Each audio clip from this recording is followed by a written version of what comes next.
I try and bring in the intro and then bring you in. Yeah, but I was about how's over. So you do the intro now. All right. Good evening, welcome. Yeah. Good evening, welcome to the Trinidad and Tobago Premier Football League Day 6, Match Day 6, right here at the Horquetta Recreation Ground in Arima. Gordo, it's all about the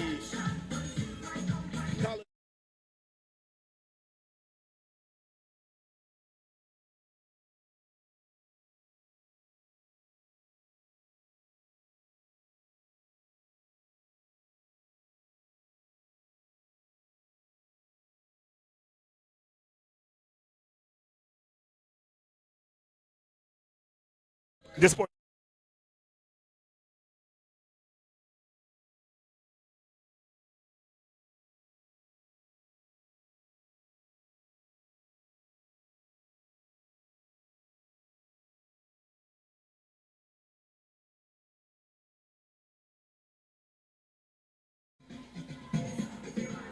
Good evening, welcome to the Trinidad and Tobago Premier Football League Match Day 6 right here at the Horquetta Sporting Grounds. It's all about the Caledonia AIA versus Defence Force FC. I'm here, I'm Javon Brown, and I'm here with Gordon Pear. How are you feeling about the matches today? Well, it's a very interesting game. I think it's the match of the tournament thus far. We have a Defence Force unbeaten 5 from 5, and they come into this game looking to extend their unbeaten run. But we have Caledonia, who are a bit of a surprise this season for those who have not followed. They're third on the table, have lost just one game against the Reboot Central FC, and I think today is going to be a deciding match in this tournament. Of course, and of course, yes, that's the Central FC versus Sando FC later on at 8 p.m. How you feel about that one? Well, that is going to be a very interesting game as well. Central has been rebooted. They have recruited a lot of new players, and they are going to be a force to be reckoned with. But of course, Club Sando with the former national coach Angus Eve. He's back there and he's doing an awesome job as usual. But for the first game, which we're going to focus on, I think it's going to be a clash here that's going to be very interesting. The Defence Force, they have been free scoring. Their last 3 games, they've scored 6 goals. They have 2 players on 5 goals each. Of course, Kevin Moleno, the former national captain. Oh yes, yes.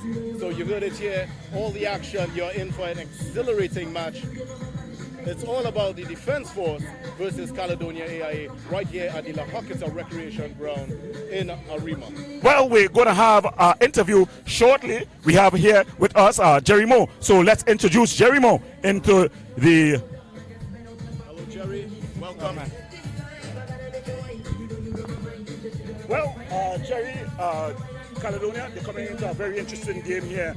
Your thoughts on tonight for us? I think it's going to be a good game, and Defence was playing well. They're scoring a lot of goals. They're getting goals from all 3 heads, which is from the wingers, the strikers, the attacking midfielders, set pieces. So they're in good form, but we're also in good form also, we only lost 1 game thus far, and I think it's going to be a very good game for the fans. How do you plan to stop the attack of this Defence Force? Well, you got to win your one-on-one battles. That's the most important thing, Once you win your one-on-one battle, you give yourself a chance. And of course, who should we be looking at for Caledonia to come good tonight? I think the whole team, but people really need to step up today with the 2 strikers and the wide men. They play a key role. And then also the 2 attacking midfielders. Once they do their job, I think they're going to push them back on the back foot. Any predictions? Maybe 1-0, 2-1, but in Caledonia favor. Okay, well, you have it here. That's Jerry Moe, the coach of the former Caledonia team. Well, he's getting ready for action. Welcome back, Mr. Brown. Mr. Brown, with us. Well, you heard it there from Jerry Moe. Yes. He's saying that they need to find a way to win their one-on-one battles. Right. Your thoughts really about this? What else do the Caledonia have to do if they're going to get a result this evening? So I think for me, it's all about defense.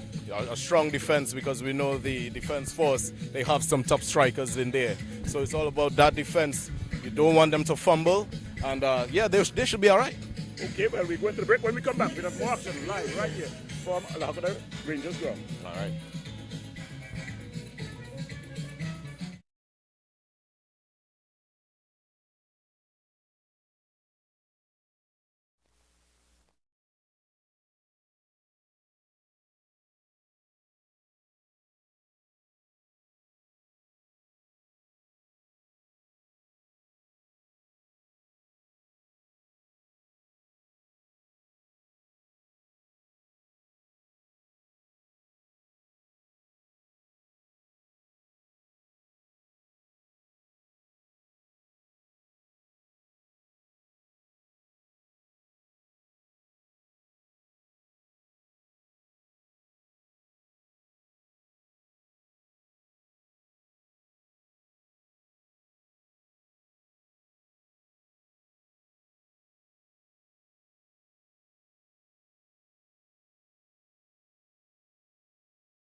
Well, we're getting ready to rumble as Caledonia AIA, they take on the Defense Force. The teams are on the pitch as we get ready for the starting lineups. For Caledonia, we've got in goal number 1, Alfredo Alvarez, number 10, Carly Mitchell, he'll captain this team. Number 3, Emmanuel Thomas. Number 5, Daniel Cyrus. Number 6, Solomon Austin. Number 7, Kyron Manswell. Number 8, Jordan Ferdinand. Number 9, Jahima McPhee. Number 11, Gabriel Nanton. Number 13, Tariq Johnson. And rounding off the starting lineups, we've got Ronell Paul. Well, for the Defense Force. For the Defense Force, we have the goalkeeper in 80. That's Jabari St. Hilaire. The captain, number 10, Kevin Molino. Number 2, Isaiah Garcia. Number 4, Joshua Arejo Wilson. Number 7, Jelani Felix. Number 11, Kahim Thomas. Number 12, Isaiah Leacock. Number 15, Shaquille Bertrand. Number 17, Curtis Gonzalez. Number 21, Justin Sedu. And number 26, Justin Garcia. Well, that's the starting lineups for the Defense Force as they get ready to rumble here at the Horquetta Recreation Ground. We've got the team on the pitch. That's the refereeing team. We've got the man in the middle, Quasi Williams, very experienced Quasi Williams. Assistant referee number 1. We've got Ramsarup, Shias Ramsarup. Assistant referee number 2 is Mohammed. The fourth official is Jordan Cox. So that's the teams that are going to take the pitch here at the Horquetta Recreation Ground. An exciting and interesting encounter here, Brown. Oh yes, very friendly weather indeed as well. I expect to see some clean football. The field looks really well, really pristine right here at the Horquetta Sporting Grounds. Yeah, as we talk about grounds, this Horquetta ground has come under a bit of fire.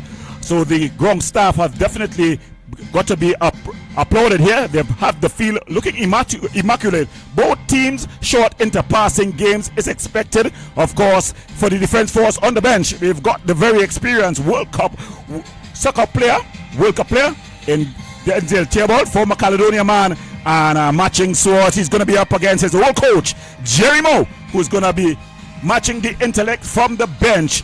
We have Caledonia on the kickoff here. It's Jahim McPhee who's going to kick things off.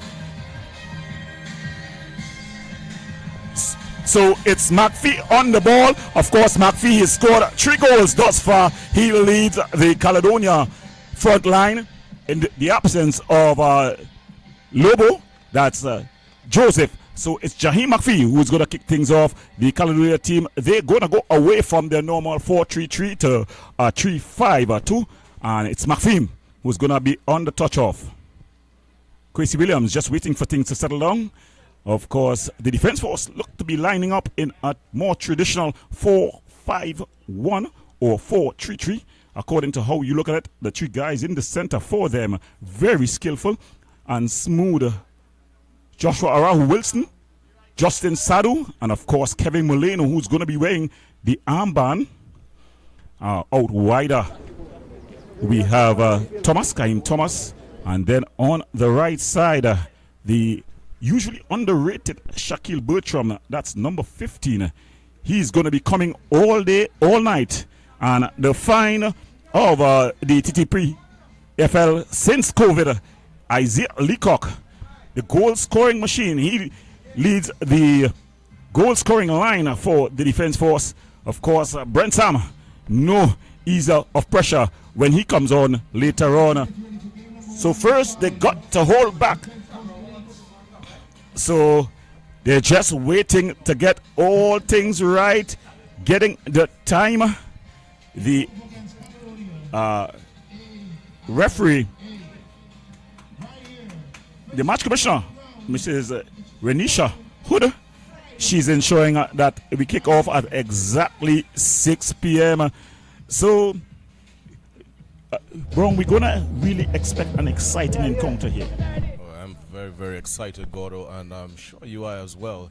I'm looking forward to see the kickoff, especially with the defense force. I want to see the momentum and what they are going to take for the first half, especially, and of course the Caledonia AIA. I'm really excited and eager to see how they intend to kick this one off. Yeah, it's a very interesting time in football. Caledonia going young this season, but they have gotten results. When you look at the number 8, Mr. Jordan Ferdinand, still a schoolboy playing for Malik.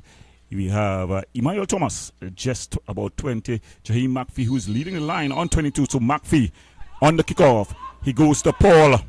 Paul goes crossfield, finding Solomon. Solomon, ball cleared out. Tariq Johnson, he loses out, and Bertram picks it up. Sadu. Rahul Wilson bringing it wider to Felix. Jelani Felix. Ball played forward a bit too far forward, and it goes out of play. It's going to be a throw-in. And the first clash that we're seeing here, Felix just carrying through. His pegs are touching Emmanuel Thomas. Emmanuel Django Thomas. He seems to be in some pain there.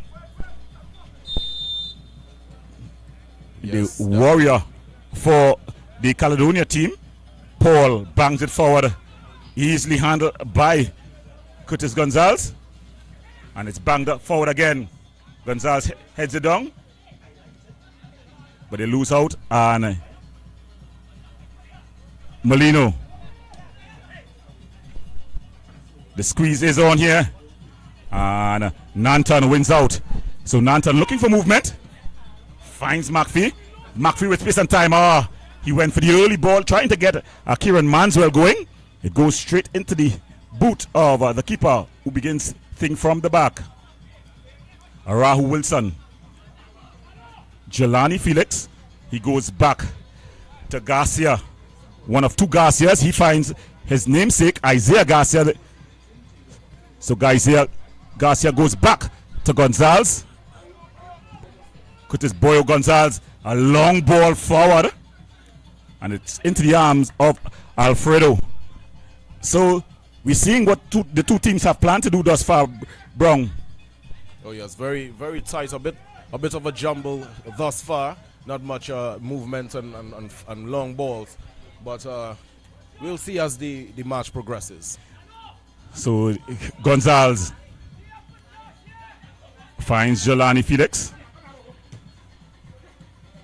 That's a good one too, as they're able to build that ball. Molino, a heavy touch. He loses out. They try to get Manswell going. Rahul Wilson. Wilson goes back to Gonzalez. Gonzalez finding the experienced Kevin Molino, who's coming to the pocket. Rahul Wilson. Jelani Felix tries to thread it through. Strong tackle. Ball only tackled by Runel Paul. And it goes out. It's going to be a throwing for the defense force. As I said earlier, it's all about the defense for Caledonia, and that's definitely what they are doing. As we can see, is really good passes and touches from the defense force. So we'll see as it progresses. So it's Felix, Jelani Felix. He cuts inside, getting some movement here. Cocky loses out to Mitchell, and then Garcia wins out here.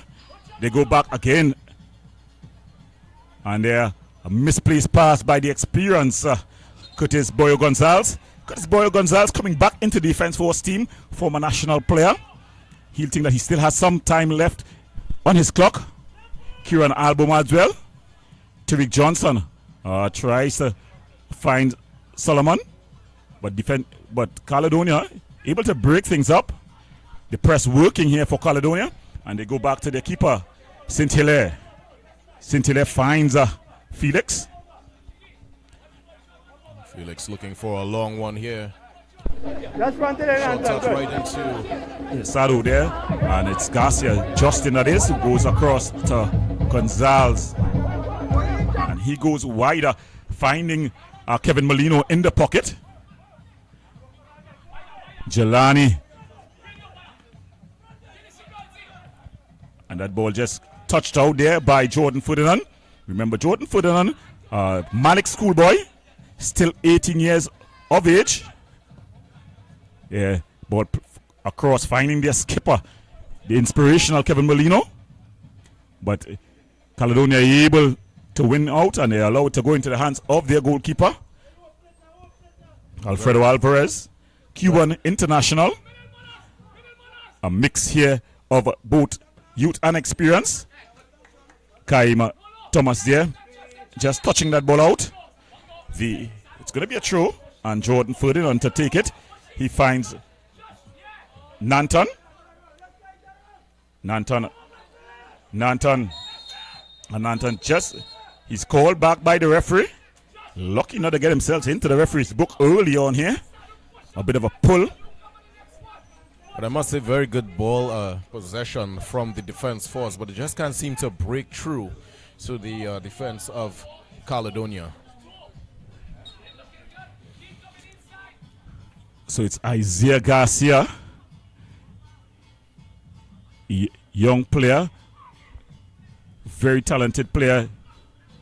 As Caledonia able to win out here. No, but a miscommunication, and Bertram trying to get the cross. It goes out, and it's going to be the first corner here for the defense force. They'll have the first one in. Oh yes, they're getting closer. As I said before, it was really, really good ball possession, but to get past through the defense of Caledonia, it was a bit stiff. So now we're seeing a corner, so hopefully we'll see something exciting.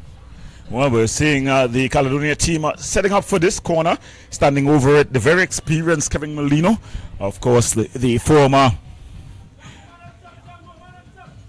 valuable player in the MLS. A shot from just goes over the top. So it just coming off there, if Emmanuel Thomas goes out for corner, and it's going to be Sado, Justin Sado. Of course, the defense force very good from set pieces. They've got Justin Sugi Garcia, who can really get his head to it. Isaiah Leacock, no slouch as well with the head. Sadu lets it go to delivery. Nanton gets his foot to it, and it's headed just clear. Arahu goes back. Gonzalez chips this forward, and it's cleared there by Johnson, but it only finds the boot of Molino, puts it back into the danger area. Ball headed down. Sado, good defensive work here by the youngster. Cleared upfield. McPhee showing his skill, but he wins it out.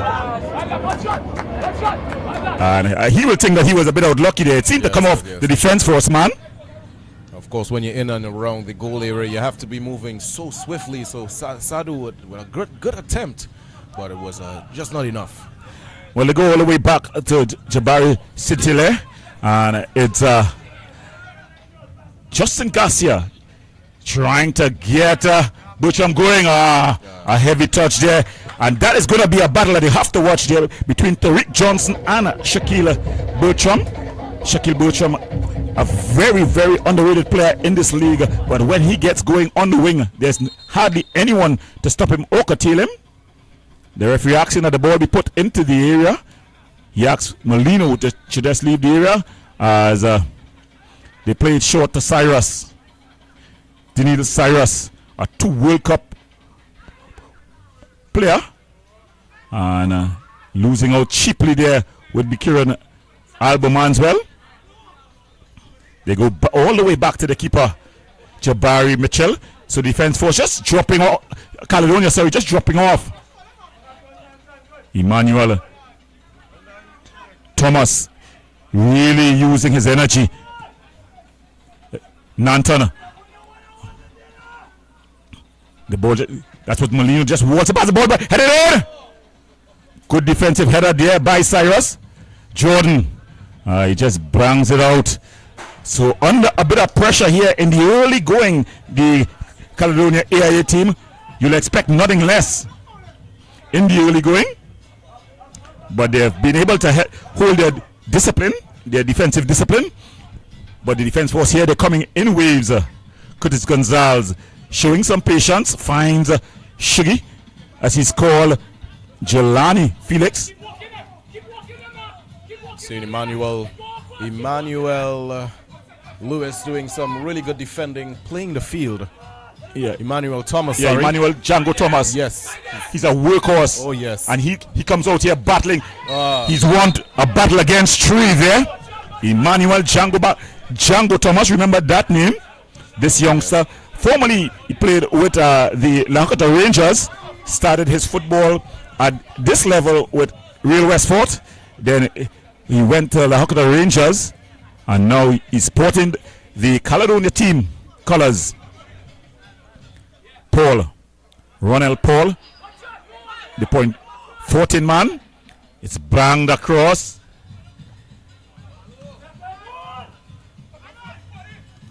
And again, you see. Yes. Ball played forward. Mitchell. Cyrus.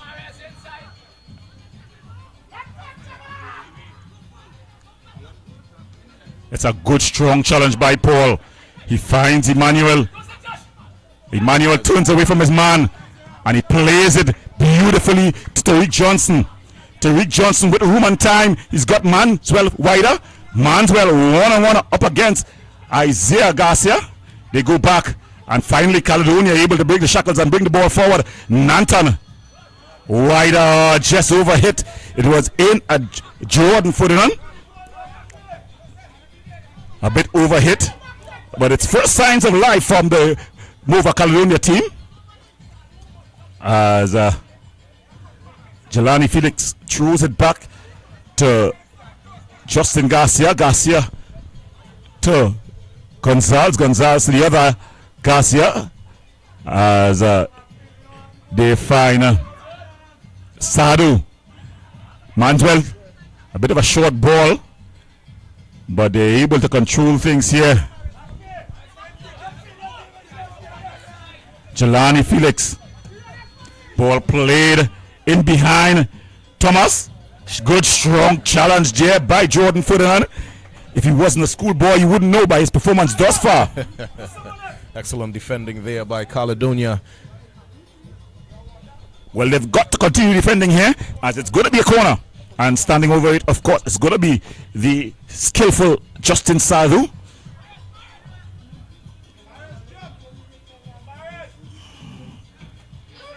The defenders are packing into the area here. Of course, ball flashing. Keeper pushes out. And it's banged over there by Arau Wilson. Putting up some pressure there was Emmanuel Thomas, as usual. Yes. But a very good delivery. Sadu has already scored directly from a corner in this version of the TTPFL this season. So he knows that he can curl it in with the right boot. They are troubling the goalkeeper. Yes, fair attempt there by the defense force. So we can see this is their third corner of the game. So you can see and understand where the ball possession is actually good on. And it's just wide there. Gabriel Nanton giving away the ball cheaply. And then it was just Kyle Thomas. It was more a missed chance than anything else. He had the goal at his mercy after it was the skipper, Kevin Molino, who just laid it on a platter to him. So they have the restart here. And it's Mitchell. Has it been kept in play? It goes out of play, out of Bertram. And there you see the value of Bertram, Shaquille Bertram, a warrior if ever there was one. Of course, the defense force, they would be quite pleased thus far in these opening moments. They would be the happier of the two teams. Molino holding up. He expected Bertram to continue his run. So they're trying to play the high press here. Caledonia unable to come out of their half successfully thus far. And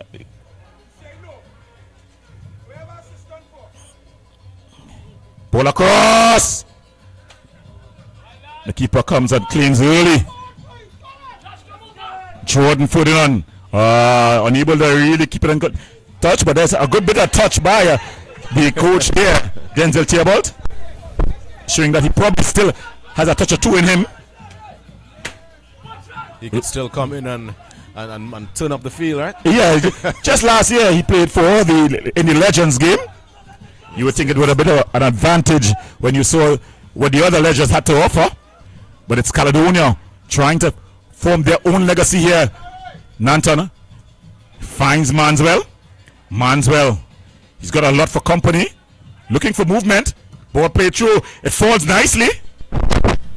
And then it's cleared away here. Cyrus finding Nanton. Nanton with a good turn. Finding Jordan here. Ball try to thread it through. Sadu aimed at Bertram. Good defensive work there by Tariq Johnson. There. But a beautiful ball with good eyesight there by Justin Sadu. Very good penetration from Caledonia, but they just can't seem to get the target. Jelani.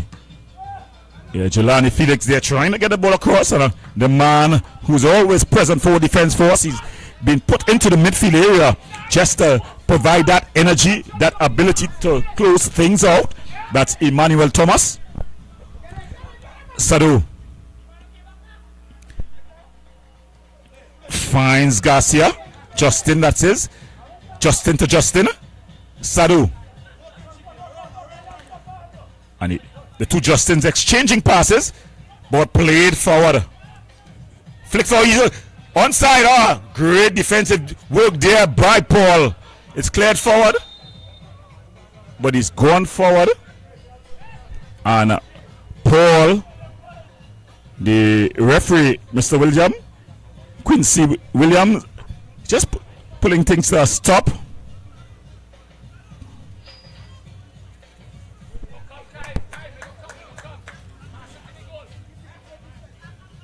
So the Caledonia team, they're just a bit exposed at this point here. They've been holding up some pressure. They've been under a lot of pressure thus far. Just about 16 minutes gone in this one. Score if you're just joining us. Caledonia, 0. Defense Force, 0. Mitchell, long, and Felix headed out. And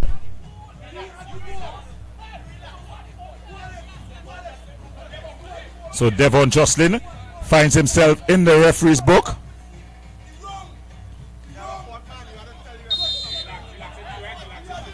A lot of so Jordan Ferdinand, Emmanuel Thomas, Paul Cyrus, Daniel Cyrus, Tariq Johnson, Nanton, back to Cyrus, back to Mitchell, finding the space. Emmanuel Thomas. They find Jordan Ferdinand.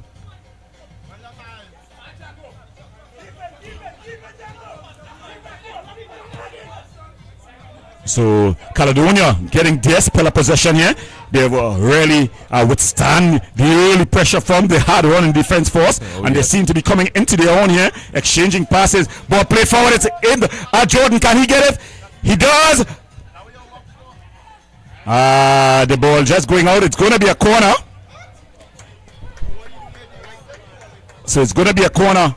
And Quincy Williams, they are giving back the defense force. It was called for a corner, but now he gives back the defense force a goal kick. Of course, the assistant coach is on the bench. You're not happy, but the referee is normally not 100%, as only human being does. So they balance things off here in this one. And it's Felix in the pocket there. It comes off of Thomas. Seems like Caledonia they have gotten their momentum so far. Ball thrown forward. A battle here. McPhee picking on his big screen. Finds Jordan. And Jordan able to win out. He aimed at and here comes Bertram. That's a good tackle. It was a timely challenge because had Bertram got going there, you know how dangerous he could be.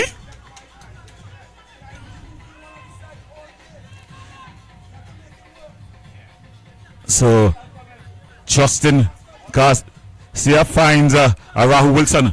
Rahul Wilson, a terrible miss pass here.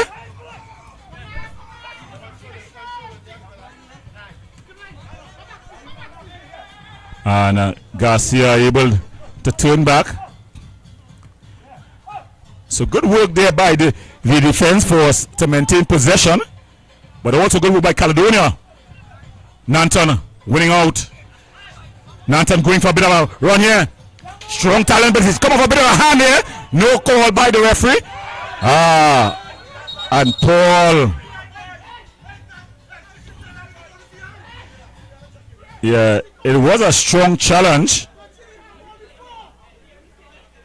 It was a strong challenge, but Garcia had just handled the ball, but he was definitely on the ground. He was in no control of his body, and then Paul putting in the early challenge there on Molino.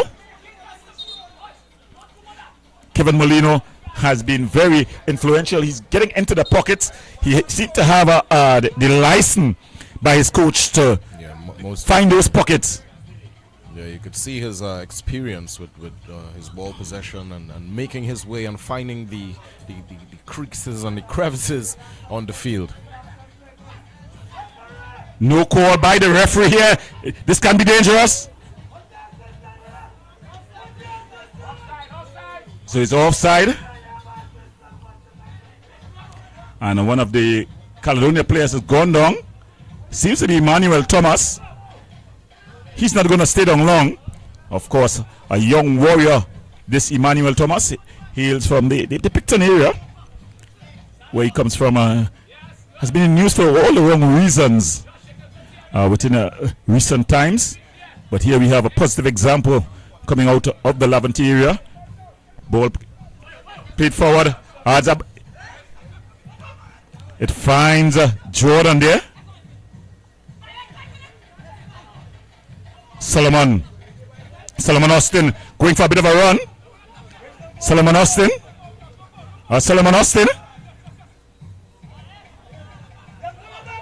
And there they're able to. Solomon Austin going to work here. Paul. Cyrus. Looking for the spaces.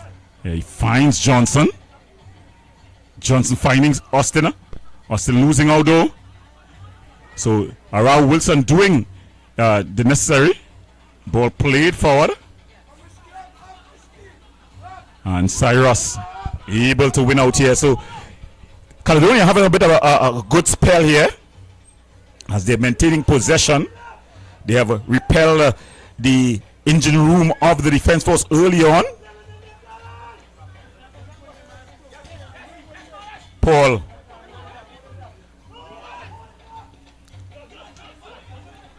Some holding. No, and there's some holding taking place there.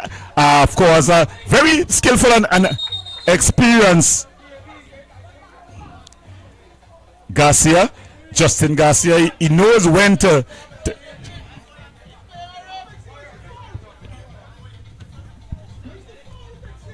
so Rahul Wilson getting up.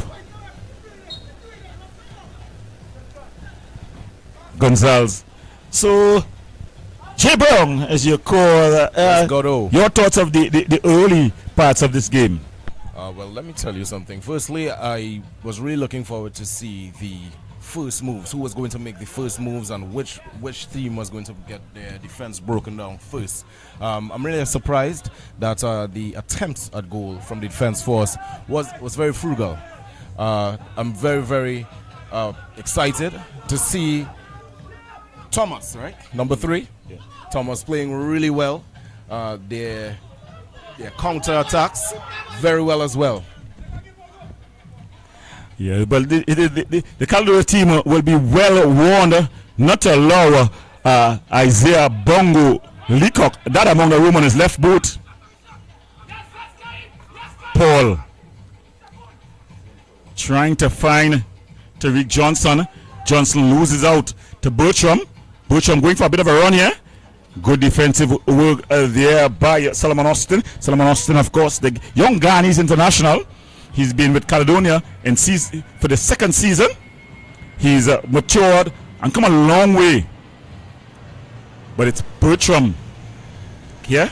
Sadu. This defense force team, a team with a lot of experience. It's broken up.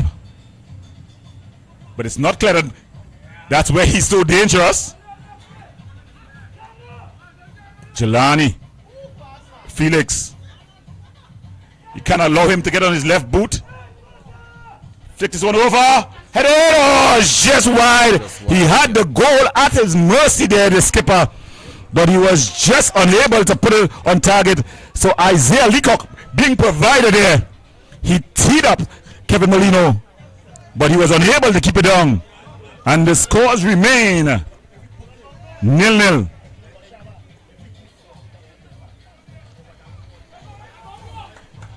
So Caledonia, they have been able to ball played forward. Molino with room and time.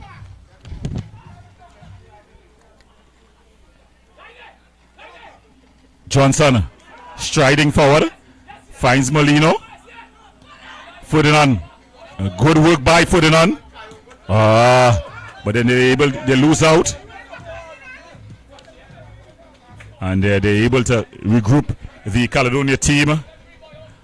Curtis Gonzalez, he goes wider to Isaiah Garcia. Garcia finding Sadu, not with the best of passes.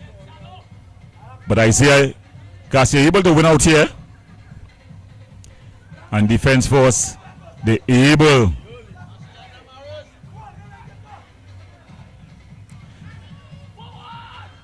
So defense force just slowing things down and ensuring that they can catch their breath.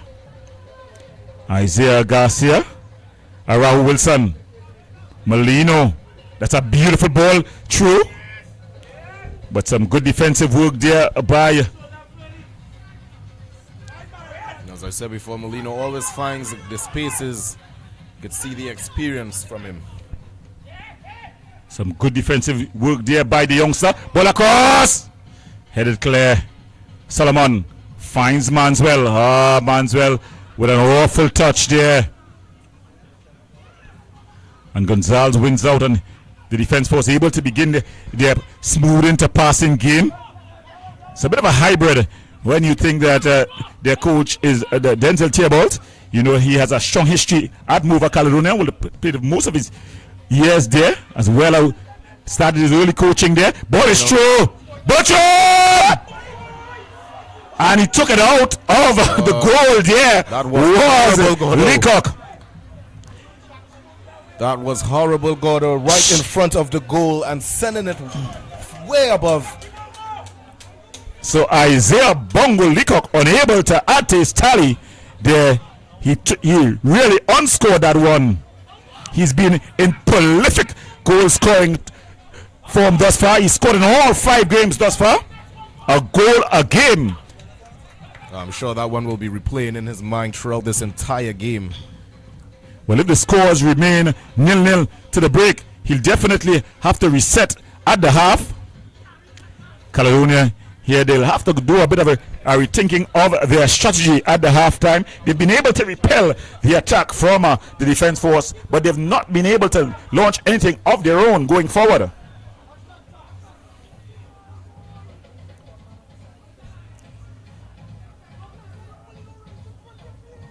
And it's cleared out there by that's Johnson.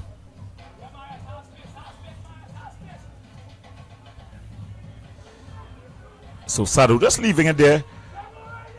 Ball thrown forward. Leacock with a bit of a heavy touch, but he has control. Sado finds Garcia. Garcia to Felix. Felix with the ball inside. That's a beautiful flick ball. Oh.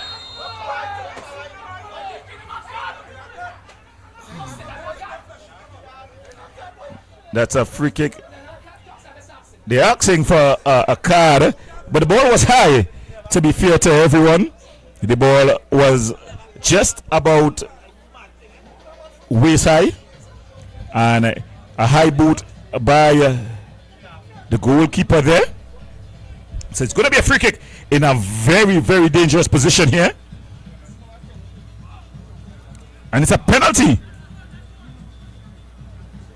So it's a penalty here. So defense force, they've won a penalty here. It was definitely a very hard tackle against Molino, very close to the box. And this was his third hard tackle of the game.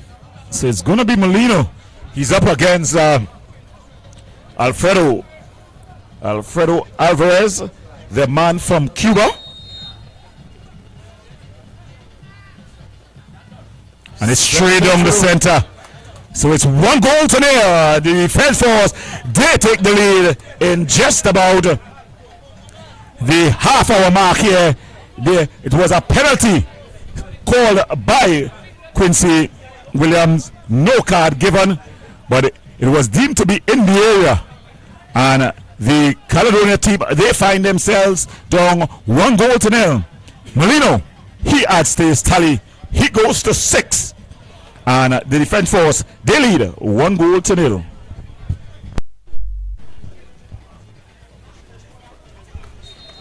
So after Leacock, Isaiah Bongo Leacock fumbled not long after the deadlock was broken, and Kevin Molino putting his team up. But we know Leacock could actually now breathe a sigh of relief.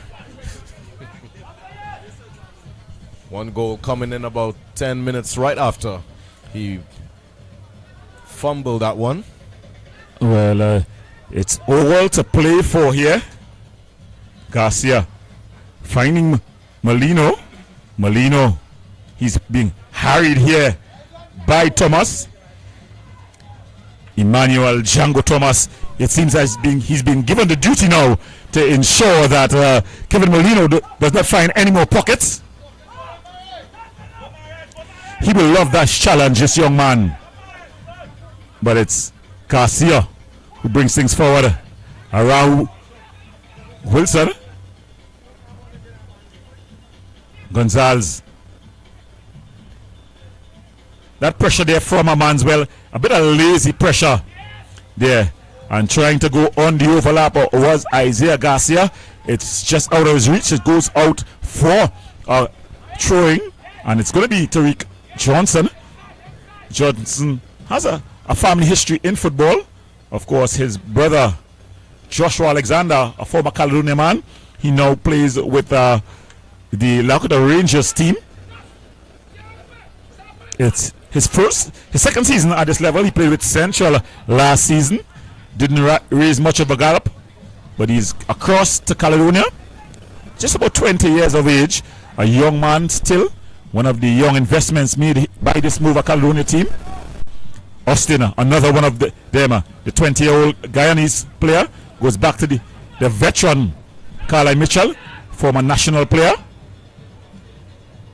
He finds another former national player in Daniel Cyrus, who's been to 2 World Cups, the under-17 and the under-20 as well.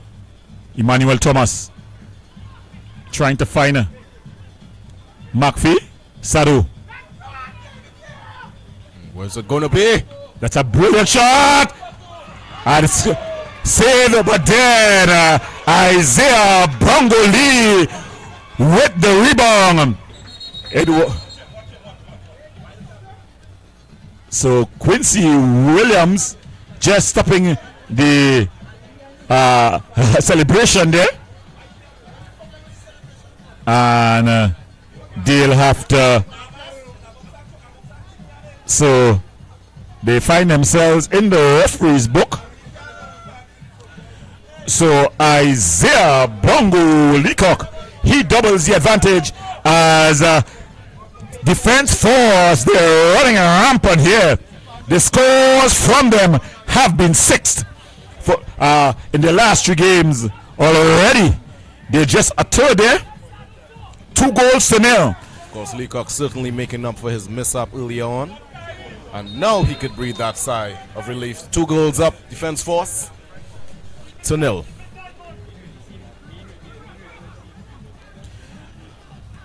Ball cleared upfield. Emmanuel. And what's the call? The calls have not been going Caledonia way. Garcia. Isaiah Garcia. As nice interpassing, but again, Emmanuel Thomas able to break things up. That's McPhee finding Tariq Johnson. Johnson finding Austin. And it's just pushed over the bar by Saint-Hilaire. Jabari Saint-Hilaire. They're just blunting the attack from Solomon Austin. So Caledonia showing that they've been struck, but they've not done an out just yet. Oh yes, excellent attempt there by him. Very good to see them doing the counter attack and penetration and getting through the wall of the defense force.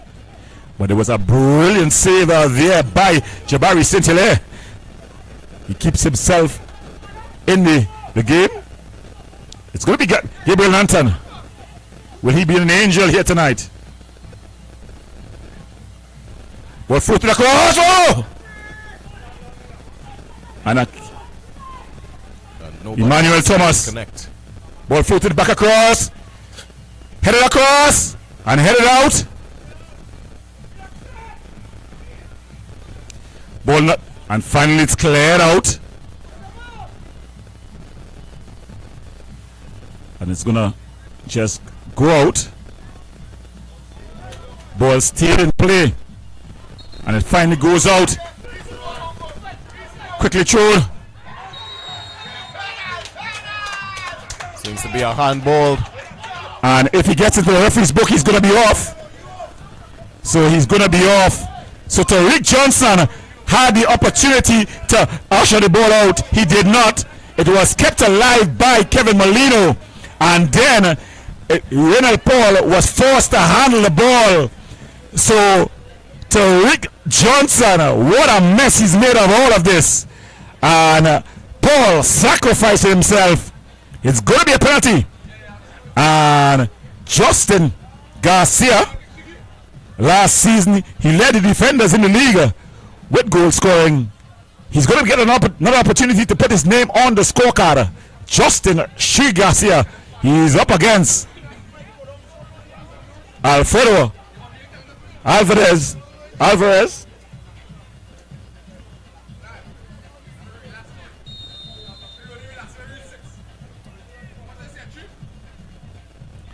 And he bangs it past Alvarez.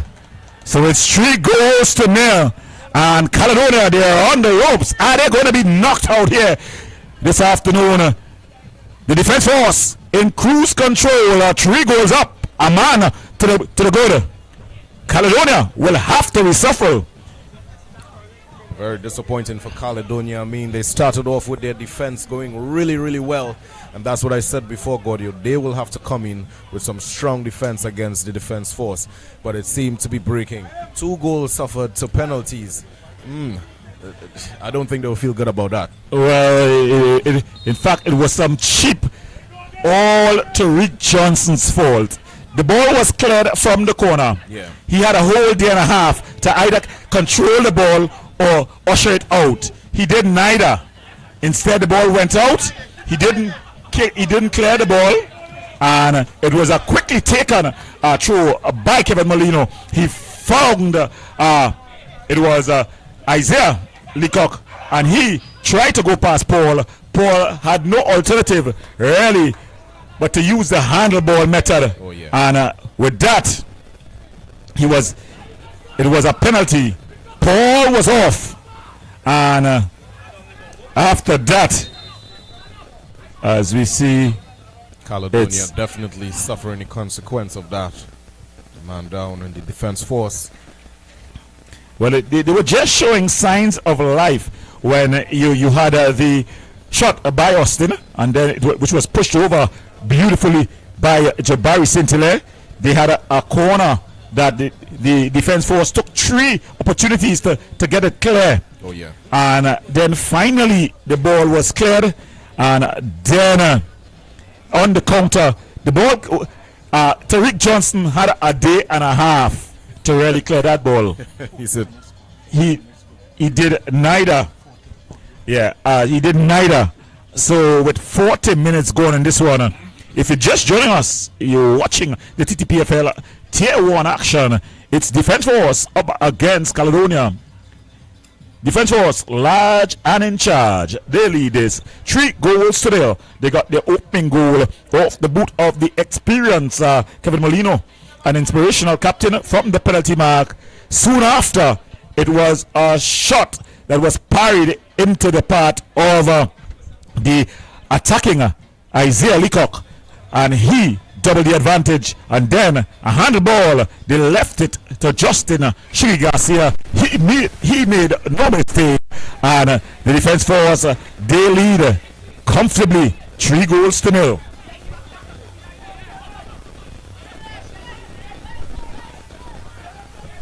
So it's Cyrus finding Mitchell back to Cyrus to deal. Cyrus long ball there, trying to find Johnson with a good take, and he's just delayed a bit, and Austin would have shaded in an offside position, and really, so it's Shabari Saint-Hilaire, and here is Jelani. He finds Justin Garcia. Nanton finding Kieran Manswell keeping things alive. Solomon, the shot charged down. Jelani, Felix find Arahu Wilson. Beautiful ball into the heart of the midfield. Molino. He's rushed in to Kevin Molino. Molino is suffering some really hard tackles during this match.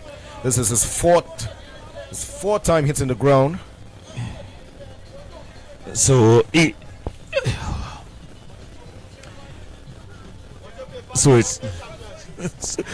Molino who's stayed down. Quickly take on.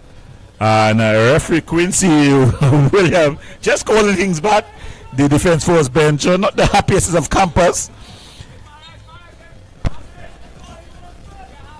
Caledonia really need to shake themselves off. I would like to see the same momentum that they had about 15-20 minutes in. Put that back in again. But now they've just been falling back. Gonzalez.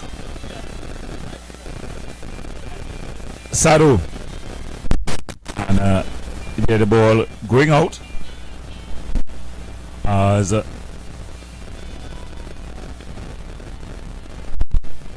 ball played wider. Butchum across. Headed clear.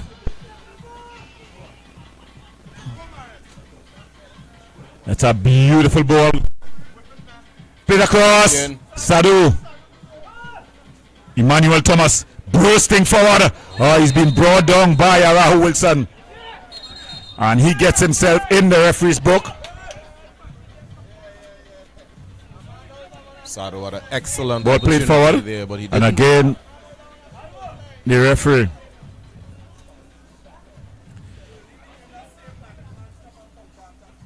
Yes, Gordo Sado had an excellent opportunity there in the box area, but he didn't really capitalize on that. He didn't think that one through. Just trying to do a back kick. he tried to be a bit too cheeky, really. As we see the referee, the fourth official, just signaling that 3 minutes would be added on. Felix up against Young Ferdinand, and he puts it into the nearest touch. So it's going to be 3 minutes added on time here, as I think Caledonia will be happy for the halftime that they feel like they can reboot and just get themselves back in it. Yeah, Justin Garcia, they're following him all the way. So, of course, as we talk about Reboot, thanks to the sponsors, Reboot, that energy drink, newest energy drink on the market. And there's Johnson finding Manswell. Solomon putting up his big movie tongue screen. Sadu picks his pocket. Sadu pushing forward. Sadu bursting into the area. But well guarded out there by Mitchell. Johnson finds Cyrus.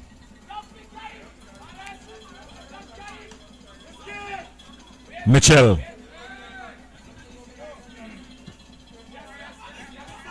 McPhee. Still McPhee. Aye. So short there for Thomas. Good strong challenge there by Mitchell, showing that he's still got something to offer at this level. Albo. Albo Manswell. Still Manswell. Floating one way then the other. The Sealot residents. He also spent some of his time in the Pity Valley area, Seaman Road area. But it's going to be Nanton. Gabriel Nanton, who's going to try to at least pull one back before the half. Let's see if we could get something special out of this. Very hard for Caledonia to break the defense of the defense force so far. Ball is floated forward. Good defensive header there by Shugi. Some good work there by guys. Strong challenge there by as he goes down.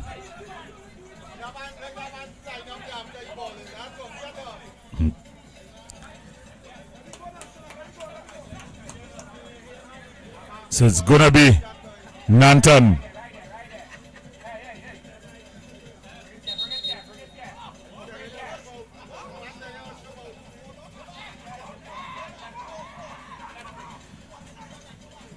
So Nanton, he's going to be calling this with the left boot. The big guys from the back, they've come forward.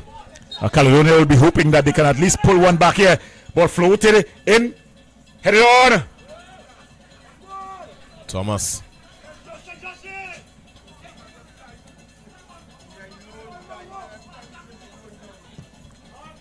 Finds McPhee, but he loses out. Here's Molino. Kevin Molino. Oh. Down in the box. He went down a bit too easy for the liking of the referee. The whole defense force bench is up. And that's the halftime whistle. So at the half, in this one, the defense force, they're romping riot here. They lead 3-0. What a first half it was. It started off with the defense force on the front foot. They threw everything they had at the Caledonia team. They were able to repel it up to a point. But then the breaking point, foul by Mitchell in the box. A penalty given to Molino. He dusted himself up and he put it into the back of the net. It was 1-0. Soon after, it was Isaiah Leacock, who was having a number of opportunities. He was able to head back a rebound, and that was 2-0. Then it was A ball to be cleared. Tariq Johnson did not do the needful. The ball came across. Ronald Paul sacrificed himself, but it was all in vain as Justin Garcia from the spot was able to put it home and make it 3-0. Defense force, they're running right here at the local recreation ground. Any thoughts by you, Bong? Well, Gordo, I'm sure Caledonia will be very disappointed after this first half. They started really well. Great defense, as I mentioned earlier. They had to defend with the positive, the strong striking from the defense force. And you saw that fumble just by the efforts of Thomas, as you mentioned. Very hard for them to penetrate the defense force defense. But very exciting to see Thomas putting in the work, finding the spaces, as well as Molino for the defense force, finding the spaces, but him hitting the ground about 4 or 5 times during the match was a bit concerning on my half. But overall, exciting match. Excited to see the push by the defense force, and of course. Well, that's all in the first half. We're going to the break. When we come back, we'll have a second of action live right here on Wave TT. The Trinidad and Tobago Premier Football League is coming to Wave TV. The TTPFL has a new home and it's on Wave. Catch the country's biggest clubs and the biggest players fight for supremacy and for spots in CONCACAF as they try to impress national head coach Dwight York for a spot in the World Cup qualifiers. Catch TTPFL football right here on Wave TV. Check Wave TV on social media for details.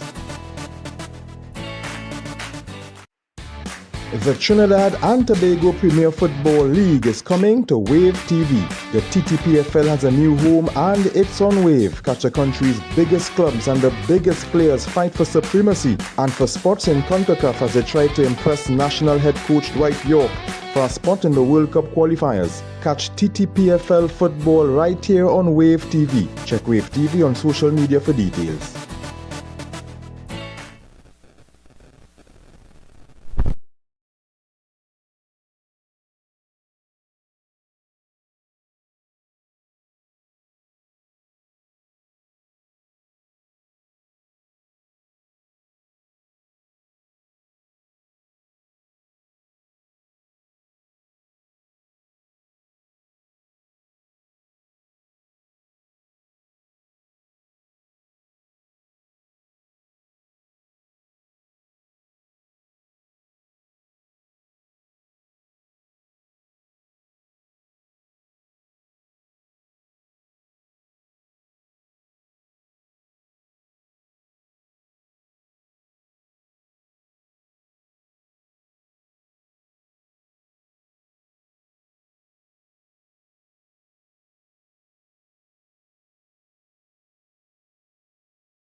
The Trinidad and Tobago Premier Football League is coming to Wave TV. The TTPFL has a new home and it's on Wave. Catch the country's biggest clubs and the biggest players fight for supremacy and for spots in CONCACAF as they try to impress national head coach Dwight York for a spot in the World Cup qualifiers. Catch TTPFL football right here on Wave TV. Check Wave TV on social media for details.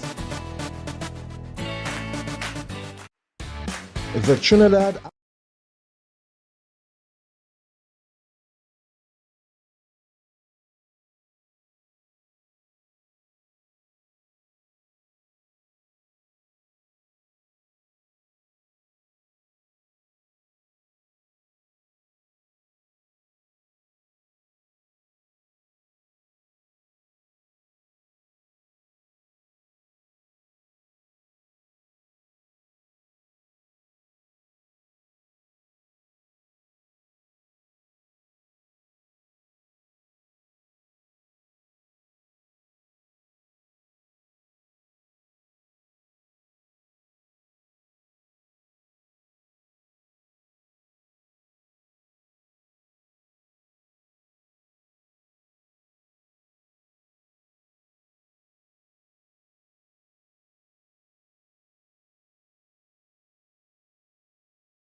Recreational ground, to be exact. Two more exciting games, and then of course, Sunday's all about family, fun, and football. Right here, what is the Trinidad Premier Football League? No props goes out to the Reboot family.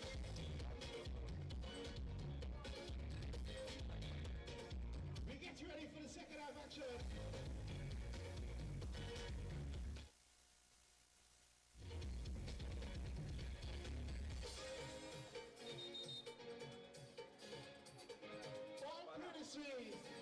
The Trinidad Tobago Premier Football League. Game number 1, Defense Force Elite. Caledonia AIA. We get started. Let's go.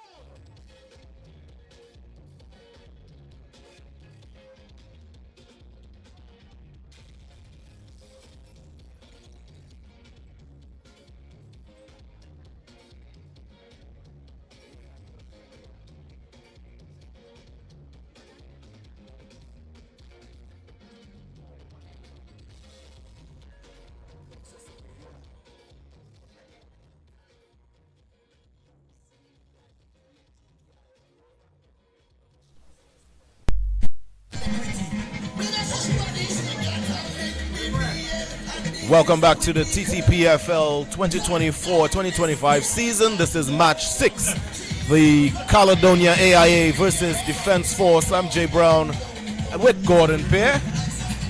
Well, the scores at the half. The Defense Force, well, they are running right here at the La Horquetta Recreation Ground. They lead this one 3-0. And at the half, though, there have been some changes as we see for Caledonia. Going out, Kieran Manswell, the number 7, he comes out, and in number 15, Josiah Shade in. And for Defense Force, I don't know if there's some injury there, but we see Justin Garcia goes out, and in comes the big man. Yes, the former national defender, that's number 27. Jelani Brain Peters, the former MLS man with the Toronto Well, God, we know Defense Force up 3, Caledonia down 0. What are your expectations, especially for Caledonia in the second half? Well, they've made a change to their back line. As you see, Josiah Shade, he comes in, he's a left back, so he's going to be tucking in on the left back position. Remember, they are not only 3 goals down, they are man down as well, down to 10 men. So they're going for some reinforcement at the back. The hard tackling Shade comes in. Out goes Kieran Manswell. Wider, Tariq Johnson to play left wing. Let's see how he matches up. But this man who just passed the ball, Kevin Molino, he's been magical in the first half, showing his class and quality.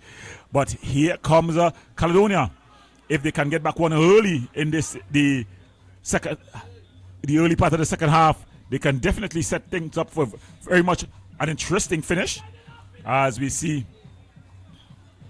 Jordan Ferdinand there battling away the young Malik player. He's just out of playing in the secondary schools league, and he's been quite impressive. Isaiah Garcia, the man out wider here, South base player.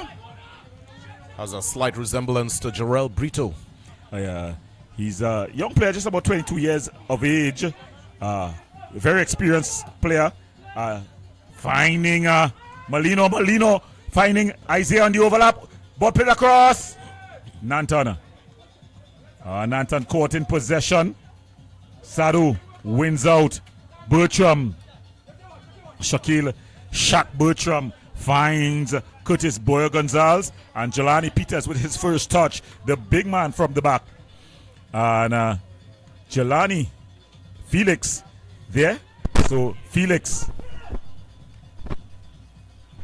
Nice interchange of passes there. Felix. And Curtis.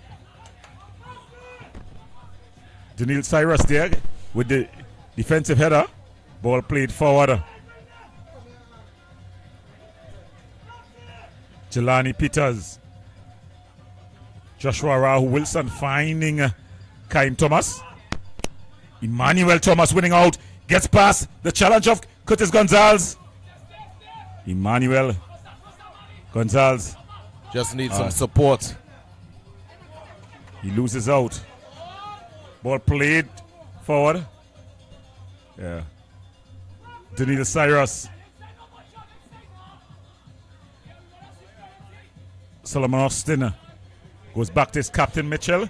Mitchell to Shade. Shade bounding forward here. Looking for movement. And that's a beautiful ball through. Tariq Johnson. Can he keep it in play? And he just gives it away cheaply. I think Johnson lacking confidence. He's had an awful game, really. Shade. Strong tackle there. The referees just having a bit of a, you call that a silent conversation. Both of them looking at each other to decide where it was to go. In the end, they deem it to be defense force ball. As they go wider to Bertram. Bertram bounding forward. In fact, that's not Bertram, that's Peters, who was wider. And Leacock. A missed pass, but Garcia able to pick up. Molino, Kevin Molino, he's been awesome for his team. Finds Curtis Boyo Gonzalez. Boyo Gonzalez falling. Jelani Felix, flashing just wide. Everyone was concerned except Alfredo Alvarez. Josiah Shade puts this it's a beautiful ball. He finds McPhee, he's onside. Jaheem McPhee. Looking for some support there. McPhee with a shot. Charged down there by the veteran. And Curtis Boyo Gonzalez showing his class. He's dropped a couple pounds this season. He's gotten ripping fit. And he's back.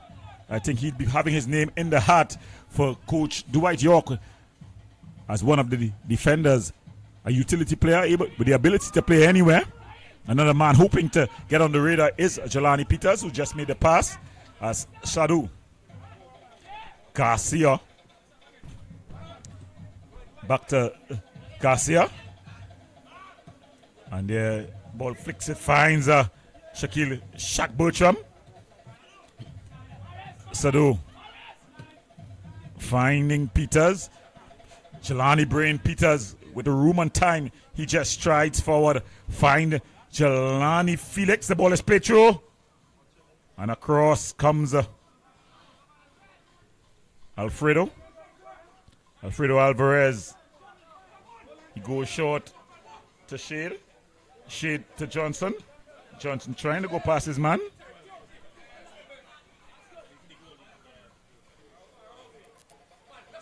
It's going to be a throw in. And they've just been put off.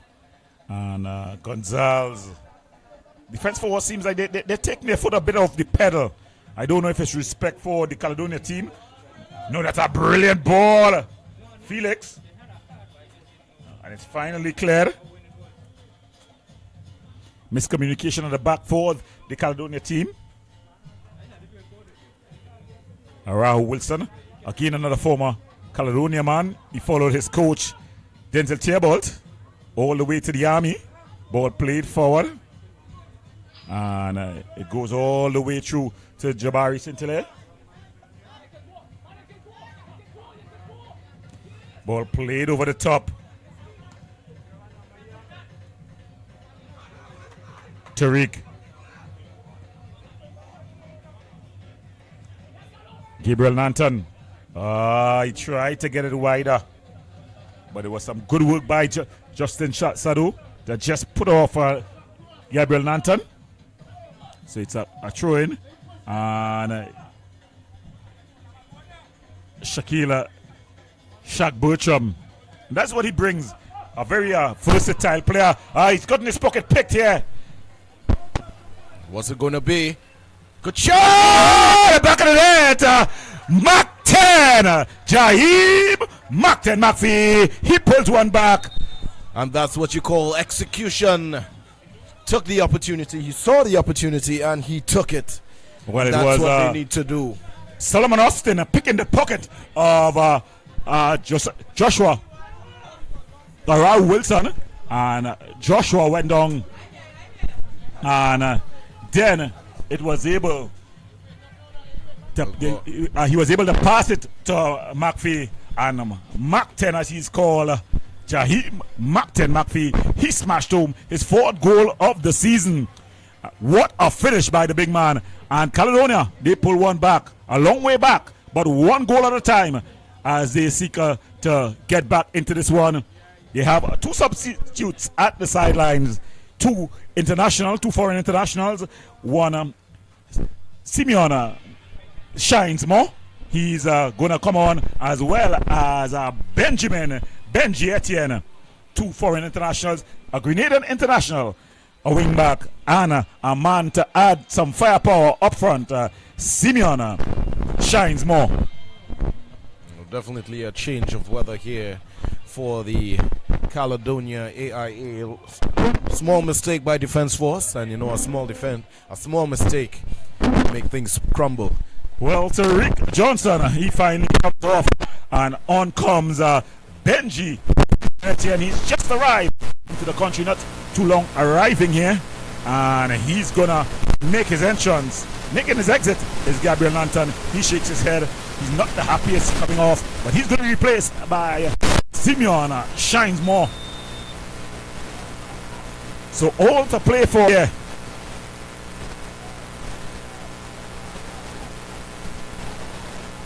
As hush tones descend on the Horquetta Recreation Ground.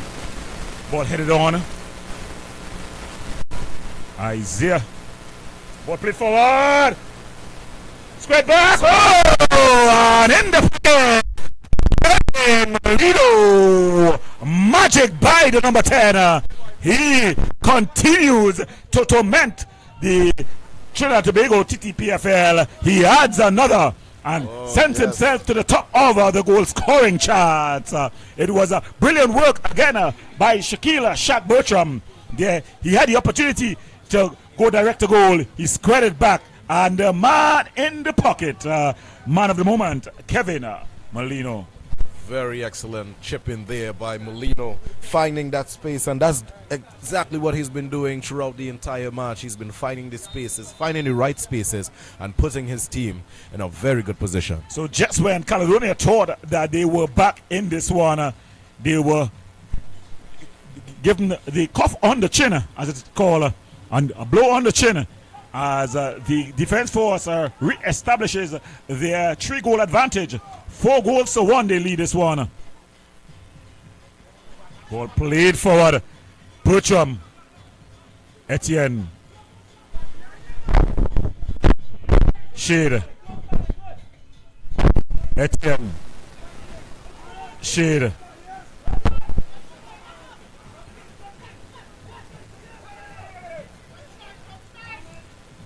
But the defense force here able. Ball played forward. And they're able to head it. Daniel Cyrus there. Getting it into his keeper. Keeper goes short to his captain Mitchell. Shade. He's coming on, shown some composure. Etienne. Trying. Strong challenge. Ball played forward. Good defensive header there. But Molino. Ball across. Oh, my God. He is onside. Magnificent. Isaiah Leacock with the finish. They are picking up the pace, picking up the momentum each and every time they have the ball. What a finish by Bongo. He's keeping pace with his captain. He continues to score in every game. He goes to 7, his team to 5, 5 goals to 1, and the wheels have seemed to fall off of the Caledonia wagon here. Making it harder and harder for Caledonia. Just as they got one, they got another. Defense forwards bringing it back, taking it to 4. So Caledonia with another step to climb. Now they have 5 on them. 5 goals to 1. So it's defense force with the substitution. And it's Joshua Rao Wilson. He goes off. In comes Kevon Goddard. Of course, one defensive midfielder for the other. There's no drop in quality there. Kevon Goddard, a workhorse, a pitbull-like player. He's going to pin the midfield here now. Caledonia, is there any response here from the Eastern Stallions? Just when they saw some light at the end of their tunnel, things got a bit harder. Yeah, they started the second half. That was Caledonia with a beautiful finish there by Jai McPhee. But then it was that man. What's it going to be?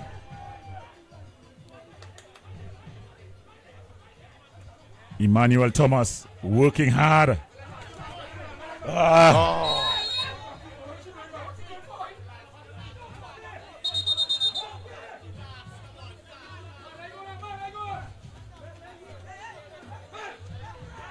Thomas there dragging straight into some rubble.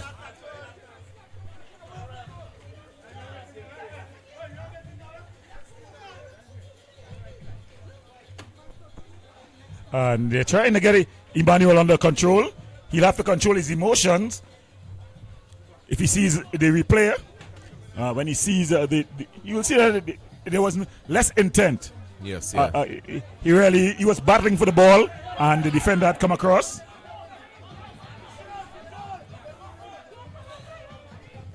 Thomas he's very swift. He's very swift with the ball. So with that momentum and that push, that would surely push him way off. So they're going to be substitution, and off comes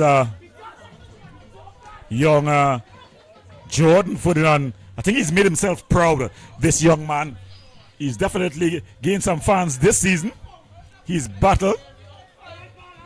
And of course another Thomas, Javon Thomas, number 22 for Caledonia AIA. Ball going out of play, so it's going to be a throw.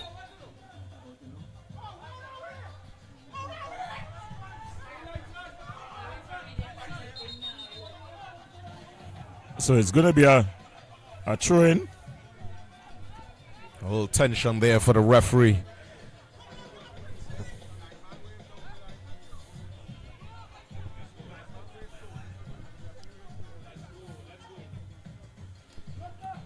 Molino. So Carlisle Mitchell there getting a yellow card. So he finds himself in the referee's book. And a game.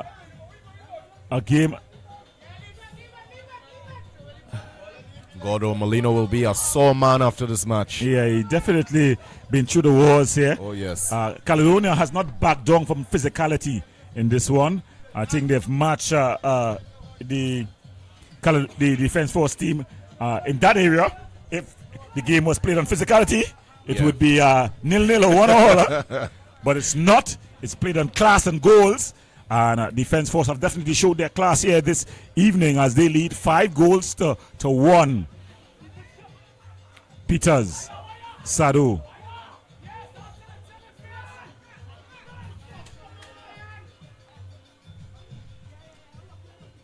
And that certainly was an exceptional goal. 1 goal from Caledonia. It was well played, well planted. Ball played across. Oh, it's 6. Molino with a hat trick. It's been back to back 6. So it's 6 goals to 1. And Molino follows up on his last hat trick with another hat trick here. Kevin Molino, he's made a statement here. Caledonia, the wheels have fallen off. They tried to respond to the Caledonia, to the Defence Force team in terms of tactic, but they were unable to. Instead, they find themselves a man down and 6 goals down. And it's really been the Defence Force sending a message that in this league, probably playing for second. They're in a class of their own this season, led by their inspirational captain, Kevin Molino. And on the bench, Denzel Theobald. He made the move from Caledonia, came from the shadows of Jerry Moe and Jamal Shabazz, and he's making a statement of his own. Oh, definitely. Molino might be going down a lot, but he's surely stinging the net of Caledonia AIA, putting a lot of pressure on the goalkeeper, Alvarez. Well, there are going to be some changes will have to take place here. Caledonia would have come into this game and ball early across, but it's easily handled there by St. Hilaire. St. Hilaire able to pick it up. Garcia. Isaiah Garcia. Horrible touch there by Bertrand.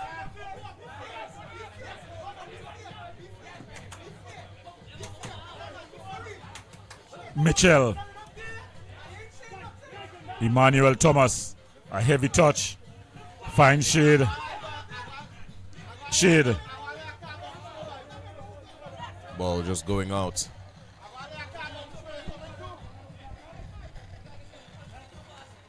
The ball just going out of play. So Caledonia, they came into this game on a bit of a high. They had just lost to Central 2-1. Those 2 goals coming at the end of the both halves in that game. They would count themselves unlucky. They tried to readjust their plans on the bench. It didn't work for them. Instead, in the first half, they collect 3. And in the second half, they collect the other 3. So 6-1, half a dozen of the other. It's 6-1. The defense force are leading this one. 6-1. Caledonia started the second half on a high. They got a goal from Jaheim McPhee to pull things back. And just when they thought they would get back in the game, Molino was the man to answer. And then a beautiful finish by Isaiah Bongo Leacock. I think he's been the fine post-COVID. Since COVID, he's definitely been knocking on the door. Molino. Headed over the bar by Jelani Brain Peters, the Diego Martin resident.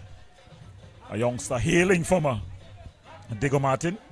In the next game coming up, his brother will be between the uprights for Central. That's Jesse Peters. Both 2 talented players, not so young men at this point. Well, it's Alvarez. Defense force certainly put the spoke in the wheel of Caledonia. It's a very deep hole for them to dig out of. Well, they have to keep playing. Solomon Austin, King Solomon as he's being called, just getting himself fouled, and then he wants to put on his shin pads. I think it's a statement by defense force, but more than that, I think Caledonia, they'll have to go back to the drawing board. They came into this game feeling themselves to be title contenders, but I think they had a rude awakening. To be fair to them, they changed up tactics a bit. They've been hit by injury. A lot of players out through injury, and there's a give them away there, and a shot from distance, and finding the ball there.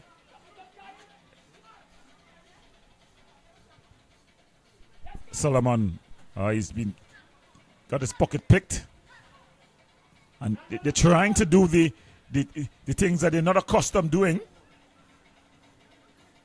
Daniel Cyrus.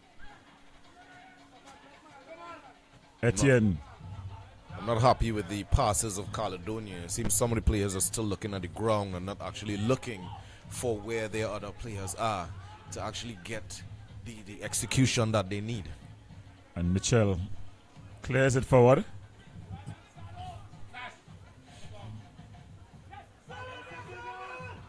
As I said. Good work there by Emmanuel Thomas. And Kevin Goddard.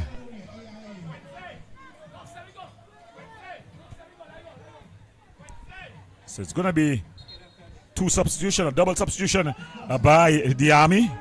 On comes Big Brent Sam. He will take the place of Isaiah Bongo Leacock. And Korat is gonna make way for the captain. So Kevin Molino, he leads with the hat-trick. Of course, Denzel Theobald will be looking down the road, looking past this one. He'll be looking to save his captain. So the captain comes off. Isaiah Bongo Leacock, the fine post-COVID in Trinidad and Tobago in the strike line. He led the goal scoring in the Tier 2 for Hallam. Last season, he started with AC and then went across the defense force. And he's definitely made a statement. Oh, yes. The Cocorite lad, he also has roots in Maraval. But he's definitely made a statement without saying a word. Oh, yes. Exceptional showing by Molino and Leacock. So they got the job done and they're off to the bench. Cyrus.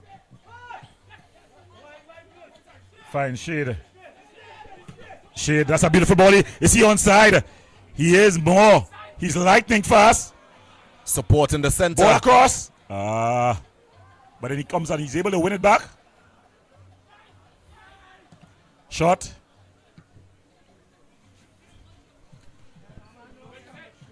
And Emmanuel Thomas. So Shade is back up. And that's what I see time and time. Caledonia is lacking the support. So when we see a player run down the left wing, there's nobody in the center and there's nobody on the right wing. Yeah, there's been a man down, and there were different tactics that were tried. Emmanuel Thomas, it's aimed at Shines. Curtis Boyer Gonzalez. Heel point at the ground, but we know that is a bit of a miss hit. Thomas finds Shade. Shade aimed at, and he's been pulled. No call by the referee.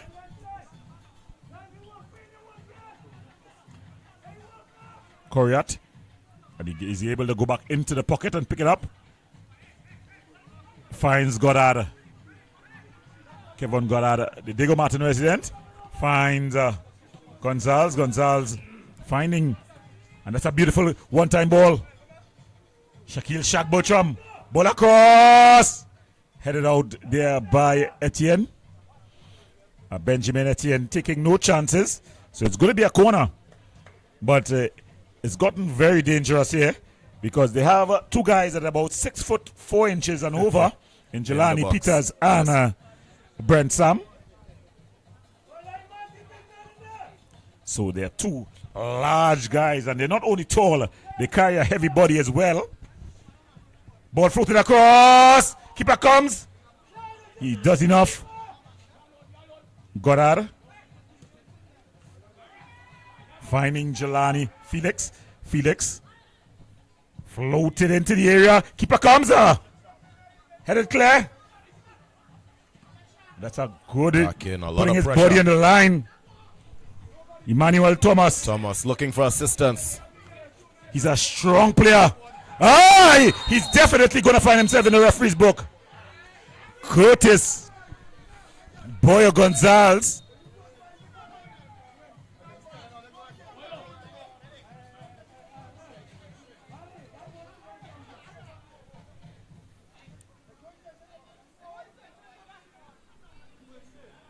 So Curtis Boyer Gonzalez, using his experience there, he came across and he didn't go for the ball. He just looked to slow Emmanuel Django Thomas down.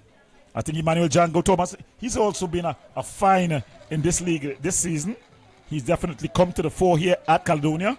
In fact, when his team was defeated 2-0 versus Central, he was the man of the match. Sad news though for Jelani Peters, as Jelani Peters is able, he's coming off of the field.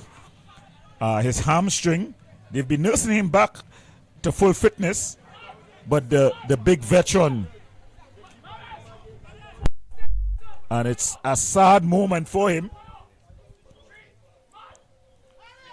A sad moment for him as Jelani Peters, of course, Justin Garcia would have been substituted, so the defense force will have to look for another defender. They're full of defenders who can slot it and play the role, but what will happen now, you're looking down the road. Yeah. Well, it's going to be Caledonia. They have an opportunity to at least try to pull things back, add some respectability to the total.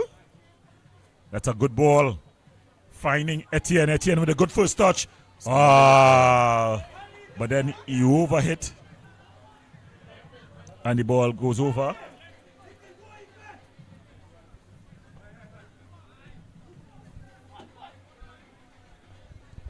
They're trying to find what is the instruction there. Defense force. Yeah.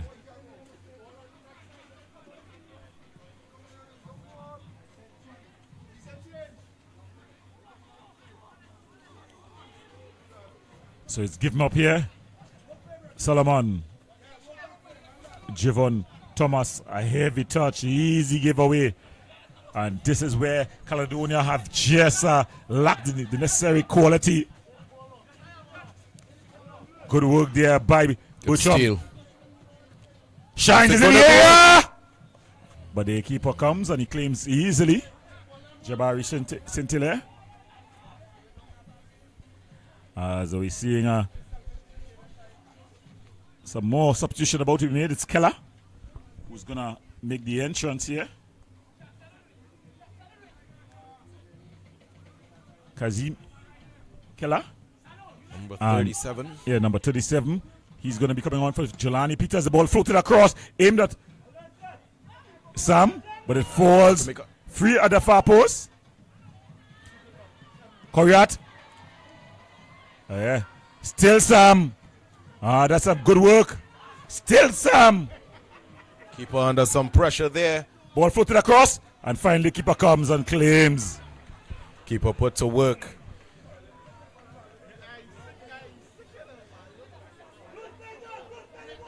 Javon Thomas.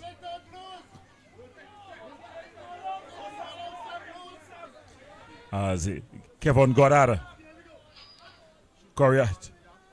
He's up against Emmanuel Thomas. Emmanuel Thomas has won a number of. He's offside. Just straight into the offside position there. Jai McPhee.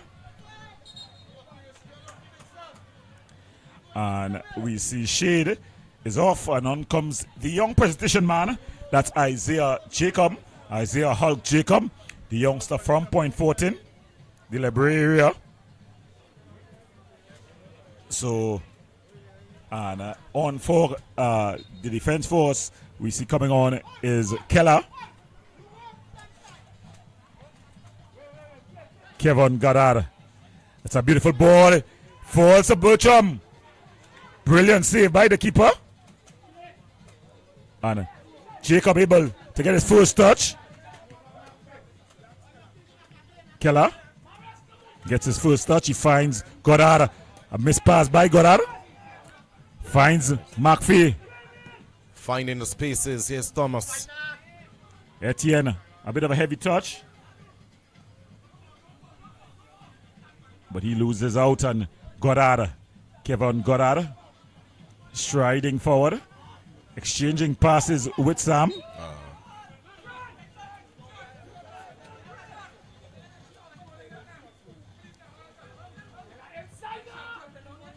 Goddard pulled down there by Jacob. So out wider here is Thomas. He's disappeared a bit from the game. That's Kaheem Thomas. Jelani Felix. Ball flayed over the top. And it's cleared. McPhee. Etienne on the overlap. Is he onside? He is. just offside. In fact, it was Simeon Shines Moe. He thought he was onside, but he just would have flowed into an offside position. So Caledonia playing to the final whistle. The Army pulling no punches here. But X, is it the message to someone? They've scored 6 in the last 3 encounters. Of course, we're in the 77th minute. As here comes Thomas. Karat. A bit over hit.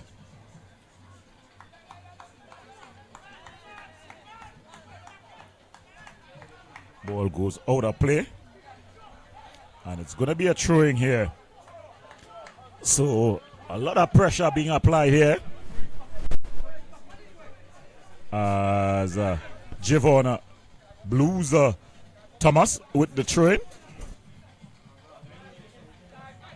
Headed clear. Sado. And it's cleared by Javon Thomas. The fourth man here using his hands. So definitely he was not a footballer in his day. The defense force Steve Bench giving him a peacock, all in good fun. They're happy. 6 happy. They're in 6 heaven. Leading this one comfortably. A battle between Jacob, young Isaiah Jacob, the Presentation College youngster. So another schoolboy here with the Caledonia team. They've gone young. They've started well, but their title aspirations have definitely been hit a sucker punch, if you could call it that. Oh, yes. Well, a good mixture in the team with the youngsters and the veterans, I'd say.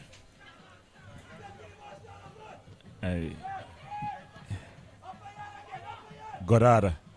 He finds Jelani Felix. Felix. Karat. Shot. Oh, Shot. A brilliant save. Pushed over there by Alfredo Alvarez.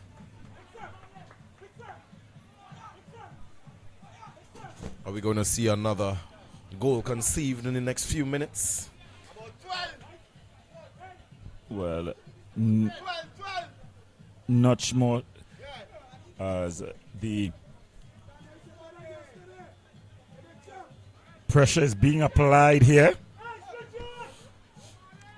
As Sadu is going to take this one. He's got a very intelligent right boot. He's already scored on what you call an Olympic goal directly from a corner this season. Yes. Floats it in and out. So it's definitely not been a happy day for the Caledonia team. At the halftime, when they came out 3-0 down, they would be thinking about their first game, which they played at La Horquetta Rangers here, and they were able to come out 3-2 winners. They scored immediately upon the restart with Jaheim McPhee pulling one back, but that was just a glimmer of hope. It has fallen. Brent Sam, ball footed across. Daniel Chacha Cyrus able to win out, but Jelani Felix with a shot, and Carly Mitchell has gone down. So it's definitely the wheels beginning to fall off.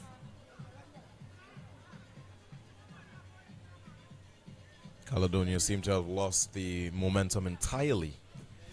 Well, the defense force is only on their half. Well, it's been giving them totally jamming. Jai McPhee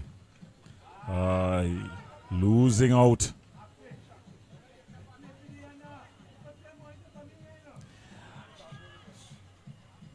Kaim Thomas.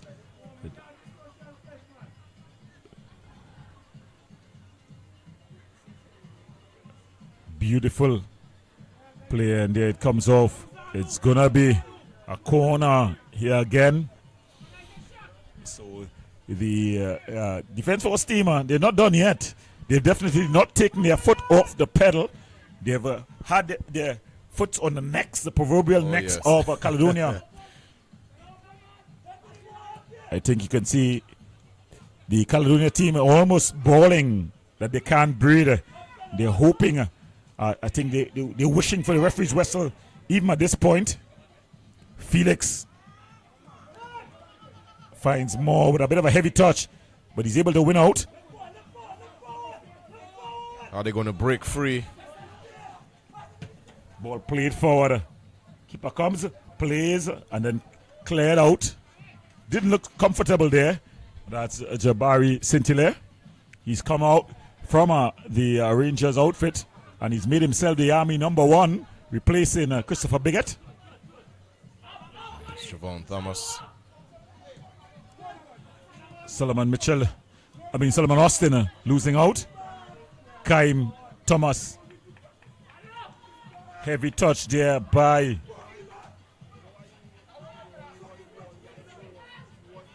Carly Mitchell. Benjamin Etienne.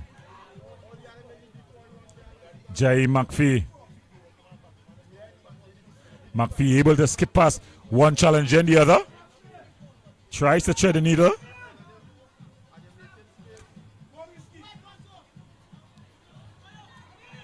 That's a beautiful ball through. That's a heavy touch. And then they're able to play forward. Austin.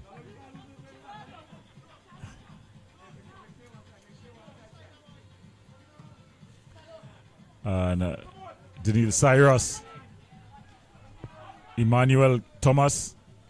He's been good for his team. Etienne.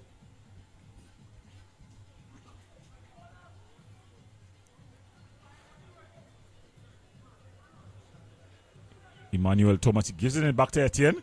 Benjamin Etienne, the Grenadian international, tries to get McPhee going. They go back to the keeper. And then they're able to play through the press.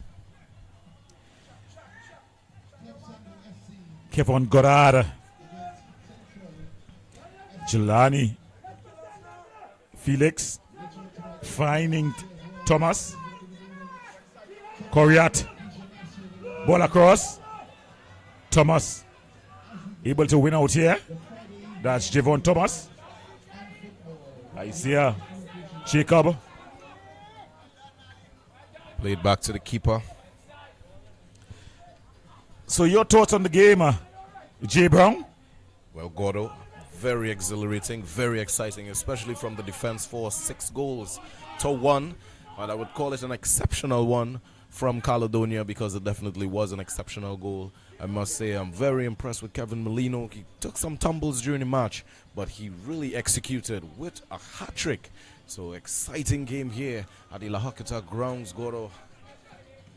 Well, the excitement is not going to cool down as we've got the reboot MIC Central team. They're going to be up next. They're going to be up against Club Sando. Both teams just getting ready. Ball headed clear. Isaiah Jacob losing out. Coriat from Jelani Felix, and he finds Kaim Thomas. Back to Felix. They're just toying with the Caledonia team now. Yes, Thomas finds McPhee. Can they give us another? Finds Emmanuel Thomas. Looking for support. He goes back to Etienne.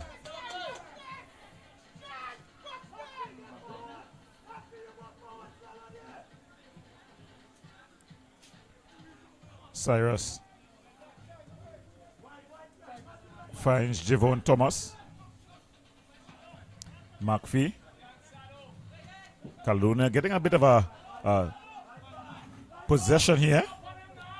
McPhee turns inside. Shot into the back of the net. Jaheim McPhee. Beautiful. What a shot. He's saying that if his whole team is going to lie down, he's going to be standing tall. The McTen rattles off again. In the 87th minute, he's hipping his team and his name in the goal scoring story here. What a finish by the young man. Oh yes, he saw the space and he took the shot. And it was definitely a bank shot.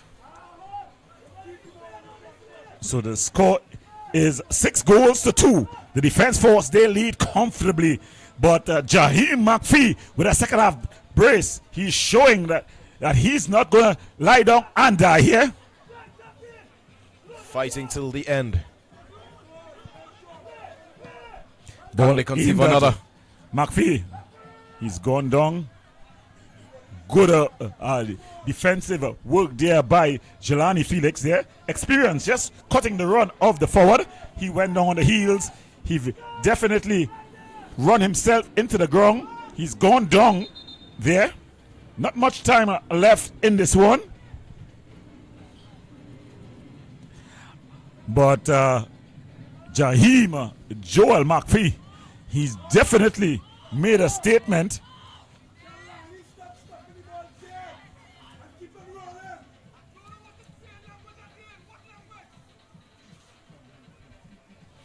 As a defense force coach, the assistant coach, Devon Jocelyn, of course, the goal scoring record holder in the TTPFL, well, the Pro League as it was called previously in local football.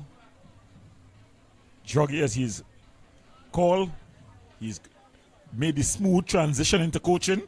He coached Harlem to the championship in the Tier 2 last season. And now he's back home as the assistant coach to Denzel Theobald here at the Defense Force. Certainly giving back the expertise. And give him away there by Etienne. Coriat. Ball played through. The keeper comes and he claims. And he decides to go short, finding Cyrus. Solomon finding Etienne. Benjamin Etienne finding McPhee. McPhee back to Benjamin Etienne.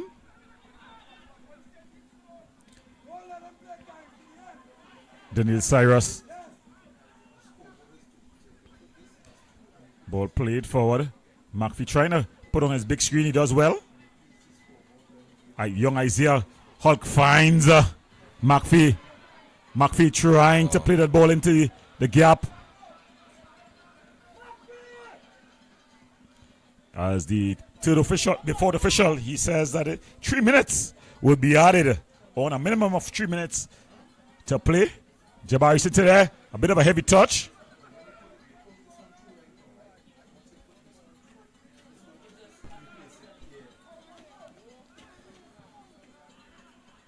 McPhee heads it down. Can he? Shallow distance. Just push wide. Well saved. Good effort there by young Isaiah Hulk. Jacob. Loving the effort from Caledonia, but seems to be a bit too little too late, really. I think they're showing though that I think the selection, and when they go back and watch it over in the mind's eye, of course they say hindsight is 20/20. Yeah. They would think that they paid a bit too much respect to the defense force, and the personnel who was picked to start the game couldn't execute that game plan. Ball floated across. Jabari Mitchell comes and claims easily. The big man,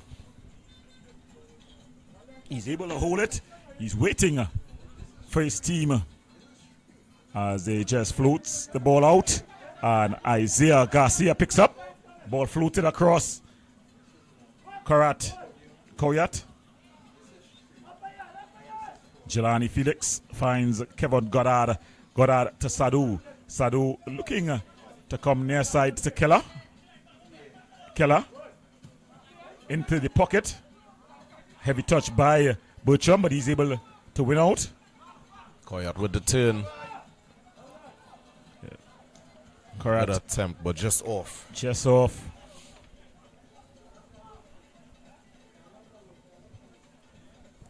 So Caledonia will be hoping for the final whistle here. They would say they need to go back to the drawing board. Oh, yes, and definitely. their title aspirations has taken a shot there. Defense Force have sent a message to the league that they are large and in charge.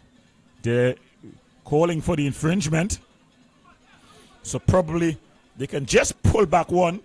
If one thing that the Defense Force would have to take away, they've been leaking goals. Oh, yes. They've not held a clean sheet, often enough. And they would think that there's something that they will, if they're looking for any improvement at all. Yeah. But they've sacrificed that defensive stability for this attacking flair. Really, Kevin Molino, what can we say about him? His game has done all the talking. Oh, yes, exceptional. Ball played forward. Looking Kyle for some Thomas. support. Ball across. What's it going to be? Sam! Brilliant save.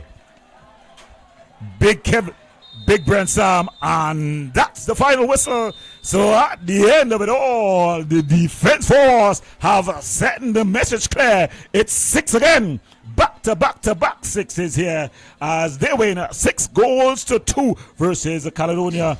Any your closing thoughts, J. Brown? Well, Gordo, we saw the Defense Force actually trample over Caledonia. I mean, they started off really well. They didn't conceive their first goal until probably the 35th, 37th minute. And we just saw them crumple. And the Defense Force took full dominance in this game. So, 6-2. What can we say? Yes, well, the man of the match, he would have done it by the work of his boot, is none other than Kevin Molino, the captain of the defense. Magic by him. And Isaiah Leacock, he got a double for his team as well. So at the end of it all, the answer coming from Jaheim McPhee. He scored. What a brace that was. I think that would be on the lips of everyone going forward. Definitely. But at the end, it's the Defense Force. They'll have all the talking tonight as they win this one. 6-2. We go to the break. When we come back, we'll have more action as we bring to you Central Reboot up against Club Sando. The Trinidad and Tobago Premier Football League is coming to Wave TV. The TTPFL has a new home and it's on Wave. Catch the country's biggest clubs and the biggest players fight for supremacy and for spots in CONCACAF as they try to impress national head coach Dwight York for a spot in the World Cup qualifiers. Catch TTPFL football right here on Wave TV. Check Wave TV on social media for details. The Trinidad and Tobago Premier Football League is coming to Wave TV. The TTPFL has a new home and it's on Wave. Catch the country's biggest clubs and the biggest players fight for supremacy and for spots in CONCACAF as they try to impress national head coach Dwight York for a spot in the World Cup qualifiers. Catch TTPFL football right here on Wave TV. Check Wave TV on social media for details.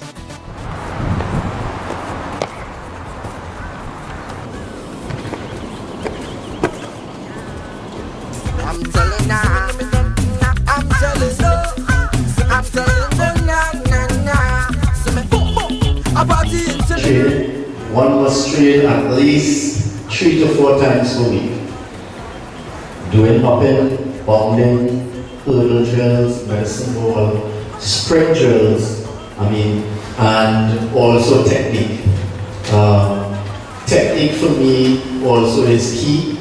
You have to do at least 2 to 3 times, not less than that, not less than 2 to 3 times for the week, doing technical drills for each other job.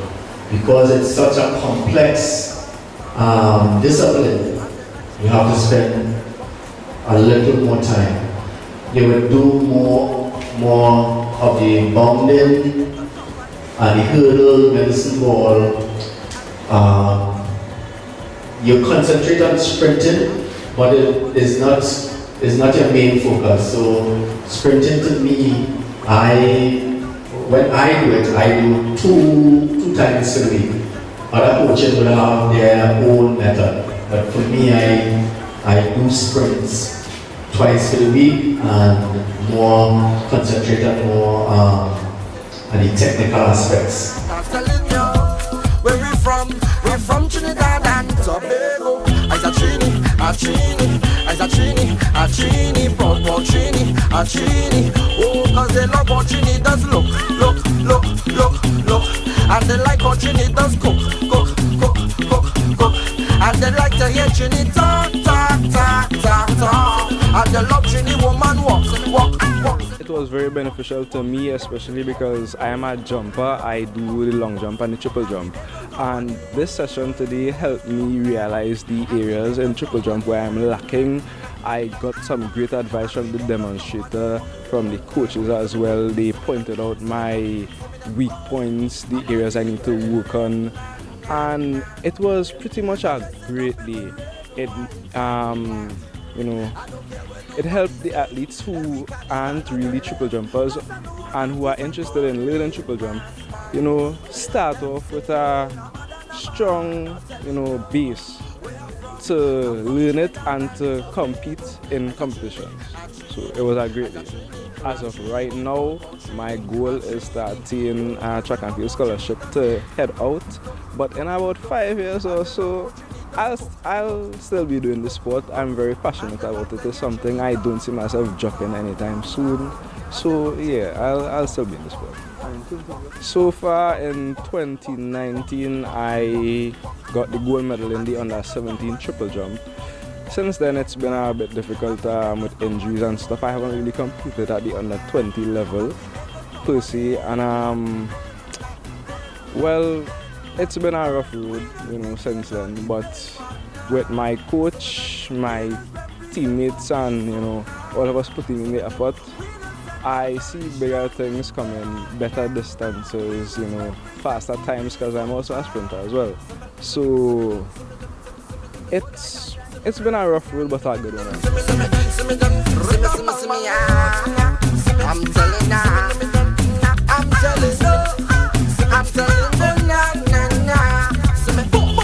I party until it rain,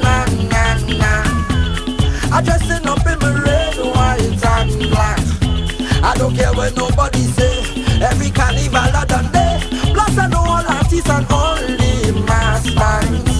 Them say I'm a mad. I'm telling you where I'm from Trinidad and No, don't be on your hips, right?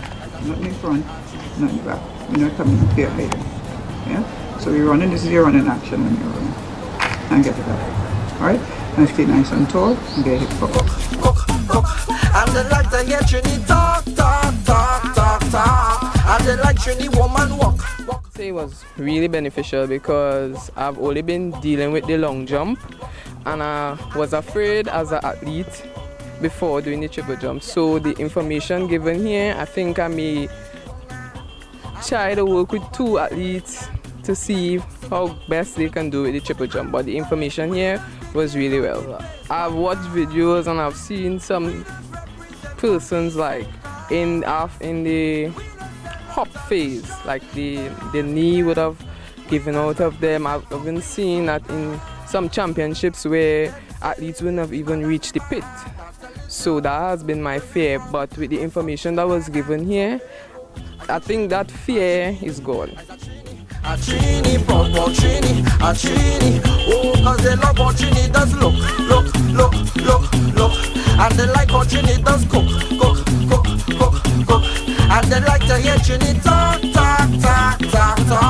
And they love Trini woman walk. The clinic was very beneficial for all the athletes, the coaches, because the facilitators took us from the point of a beginning athlete and what we need to do with an elite athlete.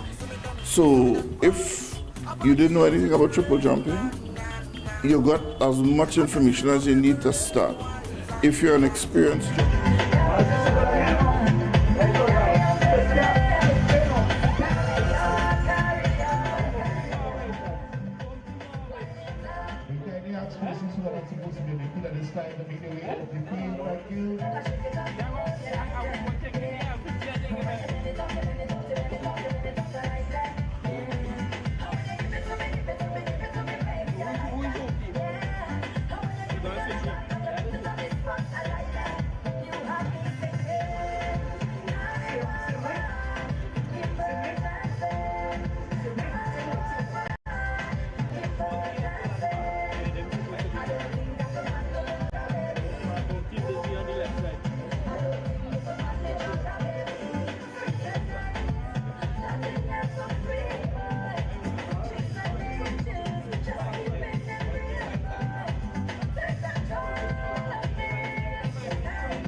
Welcome back to the Larry, the La Horquetta, the La Horquetta.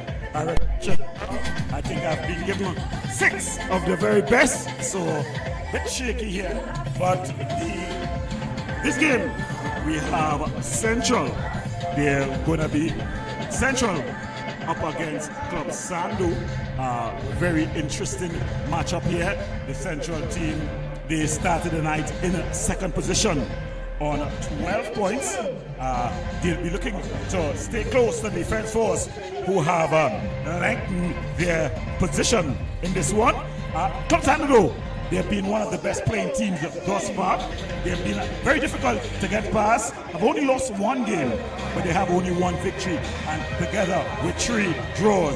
They'll be looking to really get things going here. I'm going to pair. Together with me is Mr. J. Brown. J. Brown, your thoughts in this one? All right, well, I'm expecting to see a very exciting match, very exhilarating. But let me just run through the first 11, the starting 11, as the players walk on the field. For Central FC, the goalkeeper, 21, Levi Fernandez. Captain, Jamil Neptune in 2022. Number 4, Malik Mayers. Number 5, Elton John. 6, Daniel David. 7, Tyrone Charles. 8, Jamil Antoine. Number 9, Kadeem Corbin. Number 10, John Paul Rushford. Number 17, Ross Russell Jr. And 20, Caleb Sturge. Well, that's a very experienced and smooth playing lineup. But it left me seen as they come up against a well-coached Club Sando team, coached by none other than Angus Eve. And we've got number 1 in goal, Tishon Ragu. Number 2, the experienced Jamil Jack. Number 2, that's the captain. Number 29, Jamal Jack. Number 2, we've got Ronald Charles. Number 6, Justin Cornwall. Number 7, Ezekiel Kaiser. Number 11, Kevin Cornwall. Number 14, Isaiah Hudson. Number 16, the impressive youngster Luke Phillip. Number 20, Jabari Henry. Number 21, Mark Ramney. And rounding off the starting lineups, number 24, the experienced veteran Justin Joseph. So that's the starting lineup for the Club Sando team. They will be in orange and black. They will be kicking from right to left on your screen. The Central Reboot MIC team, they'll be in their yellow and black, the cornwood colors, as they look to keep pace with the defense force. Let me just say, I'm loving the colors on the field, a very highlighted field. And of course, the field looks very well lit on the left side, with the darkness on the right. Well, the referee team, the man in the middle, none other than Andrew Samuel, the referee assistant. Number 1 is Mr. Martino, and referee assistant number 2 is there's a change in between Mohammed in the first game and this one, so it will not be Mohammed as they get ready to go here. As it's Club Sando up against Central with the prolific Kadeem Corbin. He looked to keep close to the prolific duel of the defense force, Kevin Molino, and as well as Isaiah Leacock. So it's going to be the touch of and standing on the touch of Isaiah Hudson. Joseph out wide in with Ramdeen, and it's cleared upfield there by Russell Jr. Tyrone Charles. Corbin giving it away there as it falls to Ezekiel Kiza, but he loses out to the impressive number 6 for the Central team. That's Daniel David. Daniel fingers David smooth as silk he is. Elton John, not the singer, but the veteran wingback. Yeah, he's playing stopper in this. Of course, he's been around a while. Ball, he was aiming at Mark Ramdin, but it's one out. And Jamil Neptune loses out, but they're able to win it back. Of course, very experienced Jamil Neptune. But he played his school football with Trinity College as well and went to Woodbrook Secondary. But losing out there is Russ Russell Jr.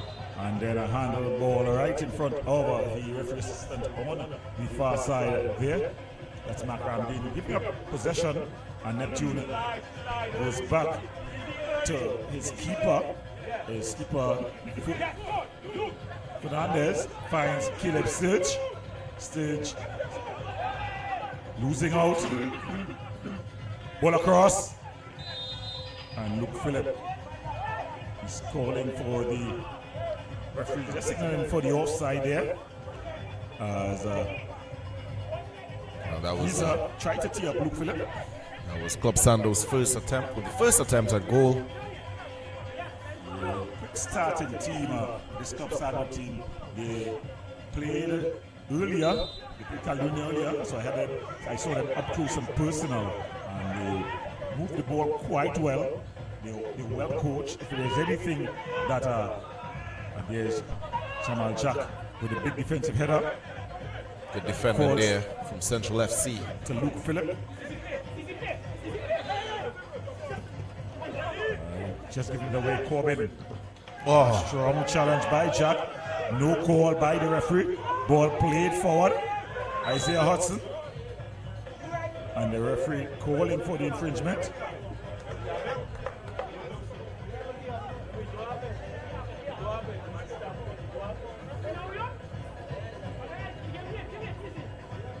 So it's gonna be free kick for Club Sando. Ball threaded through Henry. Second Phillip. attempt. Luke Phillip, dangerous youngster, very left-footed. Plays, comes from the point 14 area.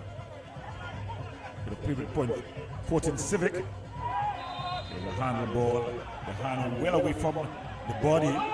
That's Ronald, and he gets himself in the referee's book, Ronald Charles. He'll be calling himself unlucky. It wasn't a purposeful handle ball. His hand, it was a handle ball. His hand was way out of his body, but he didn't upright his hand.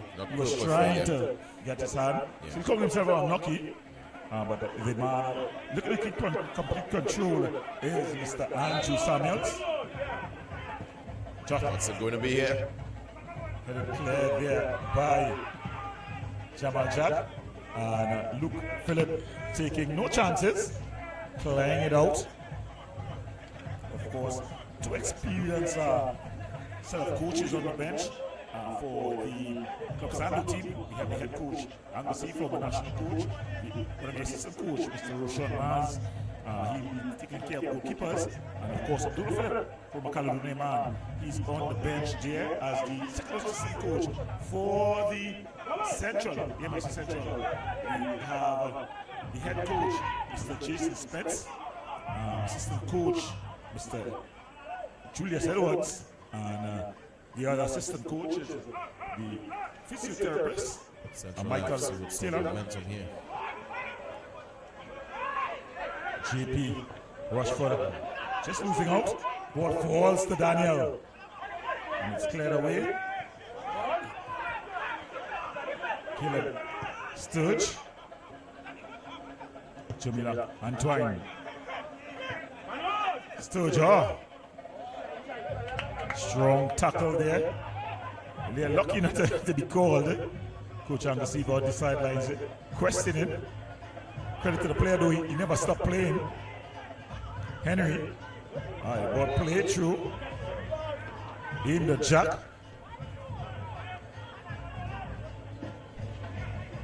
As they go back here Sando back in possession. Luke Phillip, skillful. Luke Phillip trying to boss the midfield. That's a beautiful ball wider. And he's just running out of real estate there. Justin Cornwall.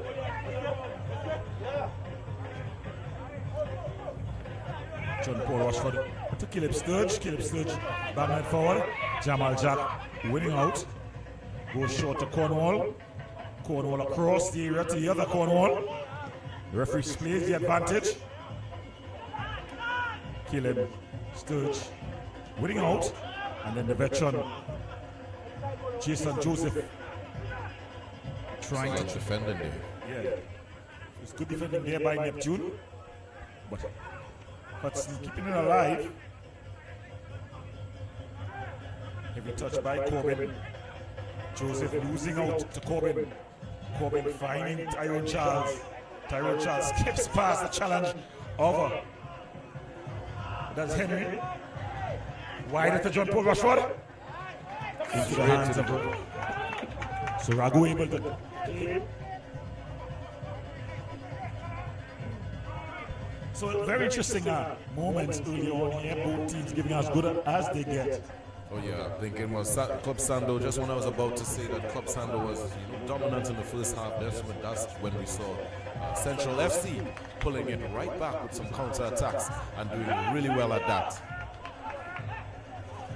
Definitely coming to the game. Both teams though like heavyweight boxers, just circling each other. Yes. Yeah, they've not yet really begin to throw punches, so to speak. No real goal scoring opportunities just yet, as they just maintain possession. Club Sando here. Kaiser, skips past the challenge of Antoine. Still Kaiser. There's a bit of a heavy touch. Jason Joseph picks up. That's a beautiful ball. Finds Kaiser. And Kaiser losing out to Elton John. Tyrone Charles. Daniel. Russ Russell Jr. always a willing runner.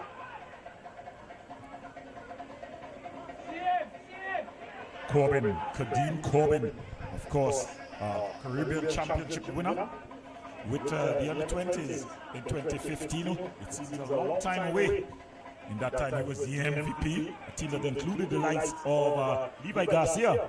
In fact, they both went on the same plane, made the same trip to Holland. Levi Garcia, he's in the Turkish top division. Kadeem Corbin, he was the MVP, the leading goal scorer. He's still in Trinidad and Tobago TTPFL. A tale of two cities, if we could call it that. But it's the Club Sando team looking to come forward. Antoine wins out, finds Corbin. John Paul Rushford. He's able to put up his screen. The ball played wide. Corbin finds Daniel David skips past one challenge. Silky smooth, this youngster from the Nelson Street area. Fingers. I must say, great defending from both teams. Yeah, Club Sando is one team. They're going to be very structured. The coach is known for that. They're going to be in the correct places at the correct time. Lord, be a moment of brilliant is going to have to separate these two teams. Ball played forward. John Paul Rushford. JPS's call comes from the Rushford clan. The Rushford clan, a clan that is full of footballers. Sometimes it's Jean Paul, Jean Paul, Javon Rushford, a lot of J's. They've all played football, involved in football at some level. This ball played forward, aimed at Corbin. That's a good defensive error. Jason Joseph. Of course, Jason Joseph would have followed his coach a long while now. He was on the national under-23 team with Angus Eve. When Angus Eve got his first taste as national coach at the Olympic level. Long time ago, Jason Joseph would have been part of that team. As soon as Angus gets a team again, Yes. you see Justin is called Mouse. Mousey Joseph normally following. Corbin showing some good touch. Yeah, the Simeon Road resident shot. You would have seen another Simeon Road resident. That's Jaheim McPhee. Scored double against Defense Force. He'll want to replicate that.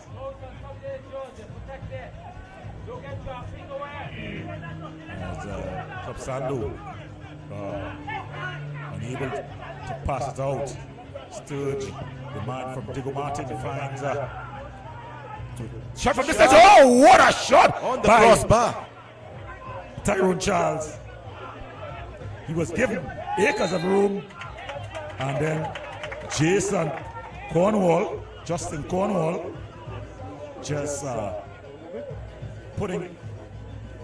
bundling over Antoine. So it's going to be a free kick in a very dangerous position, standing on the border. Daniel Fingers David. He'll be looking to float it in. The big guys come from the back. So we see Central FC with a little bit more dominance these few minutes. They started to tighten the screws, coming in waves. Let's look at this delivery.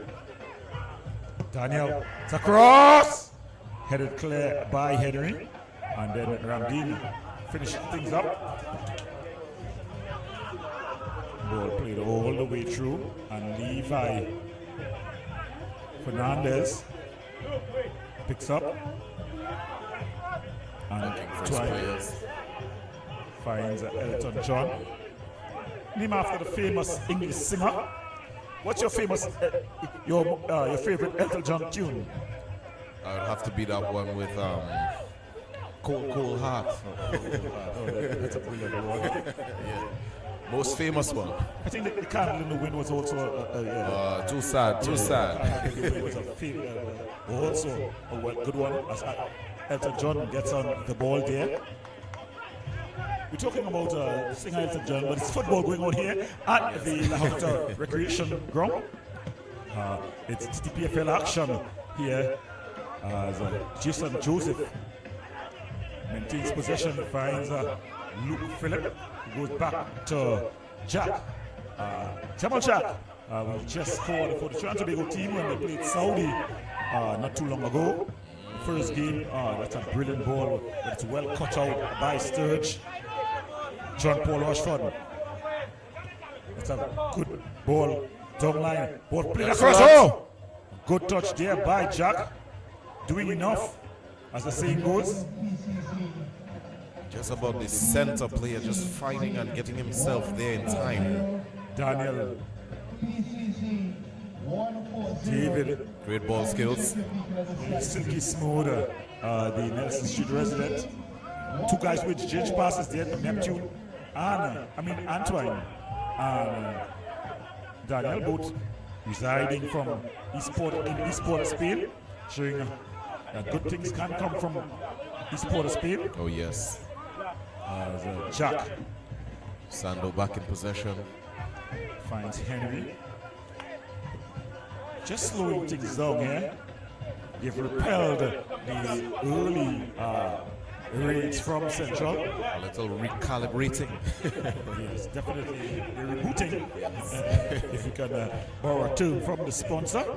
Remember, the entire league is sponsored by Reboot, but Central, they're personally sponsored by Reboot as well.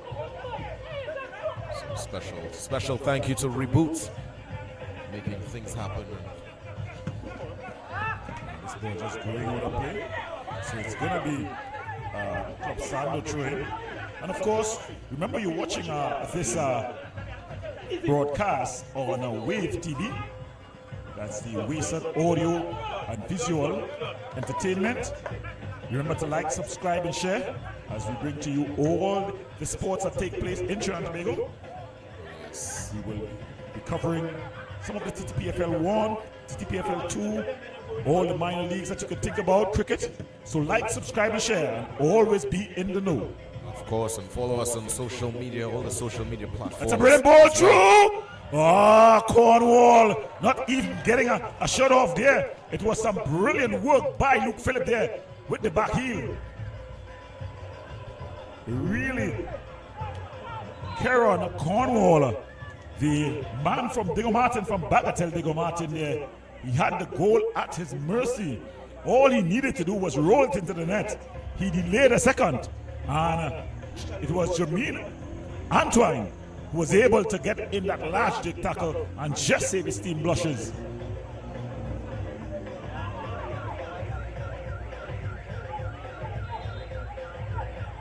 So it's going to be true for the Central team. Last season, they were all at the bottom by themselves. This season, they've rebooted it. And they're second.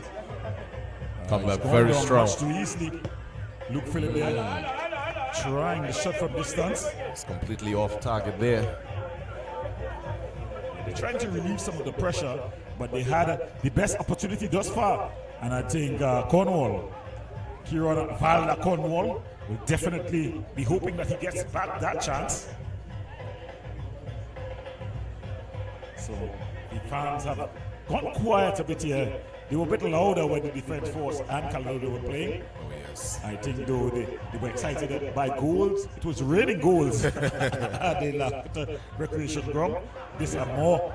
As here comes a heavy touch there by Russ Russell Jr. Of course, Russ Russell Jr., the former Lakota Rangers man. He went to the CFU with the police team, and now he's back at Central. Former Defence Force man. Quite a challenge here for both teams. Yes, it's a bit of a tug, a pull and a tug. Yeah, it's a football analyst will enjoy this. Yeah, it's a cagey affair, good football being played by both sides. Oh, yes. Yeah, they will like that. But of course, you know, the normal football fans would like to see goals raining. Just like we saw in the first game. Jaheim McPhee, the top of the list in terms of the quality of goal. Take nothing away. Isaiah Bongo Leacock will definitely have something to say about goals of the match. But it was a perfect six there by Defence Force. Enough of the past game as you look at the present and the future. Talking about quality, we'll surely get to see the quality of the strikers given the defense on both sides. John Paul Rushford. Daniel David just unlocking the midfield there. Corbin finding Russ Russell Jr. He finds Neptune on the overlap. It's going to take some quick thinking and quick decisive action for strikers to penetrate through on both sides. Club Sando and Central FC. Yeah. What the Central team has, though, is that they have a lot of mobile players who love to get in the pocket. When you talk about Daniel David, he'll be beating in the midfield, getting in the pocket.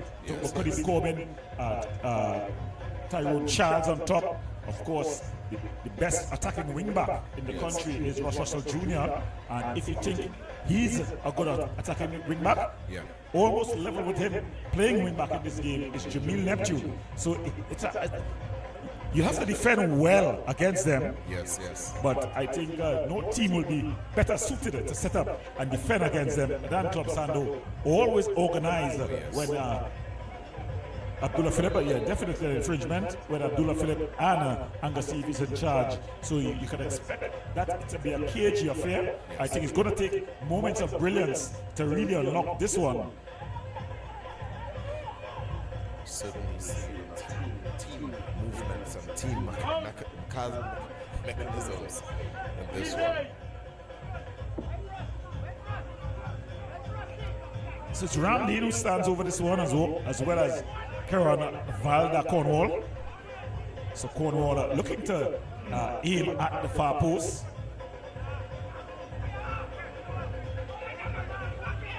The big guys from the back. Remember, Jamal Jack is there. Ball floated over. Not the best of services. Towards Kadeem Corbin. Skipping past the challenge. That's a beautiful ball. Tyrone Charles, but he got 2 for company. It's Corbin! Well saved by the keeper, Ragu. Great attempt, certainly. Kadeem Corbin there, looking to bang it past Ragu.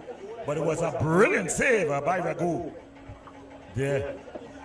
And that's a danger of Central. There you saw there was a free kick and they were into attack in 2 touches. Ball footed across. Ragu comes and claims easily.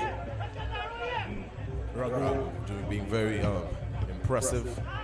He's a youngster who's come from the South Zone.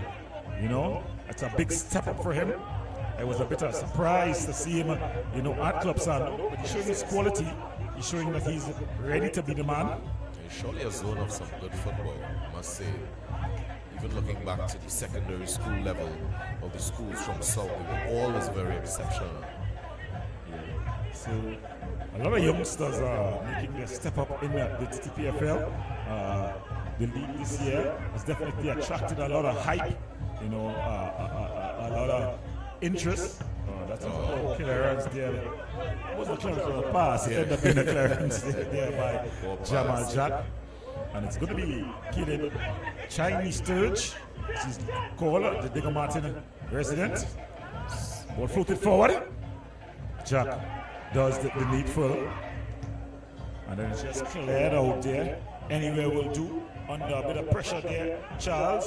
Ronald Charles. And Club Sando is able to earn a free kick there. A handle ball. Unforced errors, as they call it in a tennis, by Jamil Neptune, just mistrapping a handle ball, and it's going to be Club Sando's ball. Charles aimed at Hudson. It's cleared upfield, but then Charles able to put it out. Russell Jr. finds it's a bit of a high ball. A high boot, sorry. Showing a bit of his agility. Ball goes out of Jason Joseph. So things just settling down here. Is it the calm before the storm? Remember, in the opening game, Caledonia held up the defense force, and then when for just about 35 minutes. When the goal started, it rained goals. Defense was marched all over them.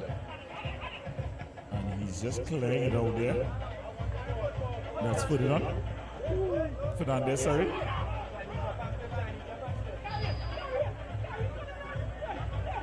Hudson. Isaiah Hudson. Ball across. Antoine, sorry. Jimmy Antoine. Headed down by Elton John. Luke Phillip. He's got a beautiful left boot. Just trying to find some space.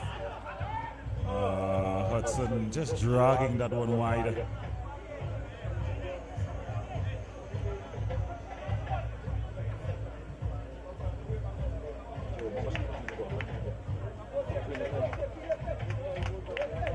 So just about 25 minutes gone in this one. If you're just joining us, you're watching the TTPFL Tier 1 action live right here on Wave TV. The Waste Audio Visual Entertainment. It's Central Reboot. They're up against Club Sando. Commanding header by Jamal Jack. It's a beautiful ball. You see on side, he is. The flag is set up. Kaiser. Just off. Ezekiel Kiza would want that one back. He didn't even trouble the goalkeeper. I think when you got all that room and time, you definitely got to make the keeper save. Just bouncing off the boots and left the goal. Well, this game really panning out to typical Anglesey football, where you defend for a long period, you be organized, and then you try to get that one opportunity. They've gotten two thus far. I think the two best opportunities are Kieran Cornwall had one when he was teed up by Luke Phillip, and there again we saw Kisa this time with the opportunity one-on-one with the keeper. Both times the keeper not even forced to save.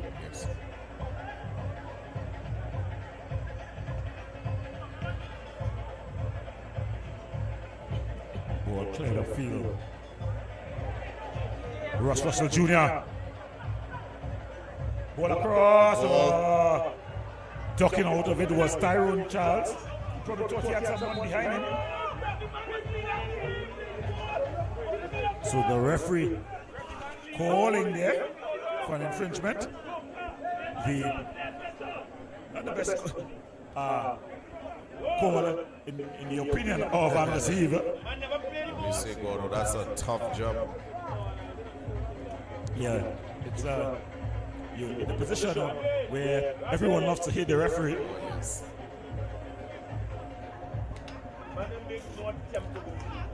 The referee, Andrew Samuels. But it's going to be John Paul Rushford. Ball floated, headed clear. And then it goes all the way back to Sturge. Sturge back to John Paul Rushford. Rushford, early ball in. Ragu comes, claims. Excellent at finding his pieces. This is John Paul Rushford. John Paul Rushford doing exceptional in finding the spaces and looking for his team players across the field.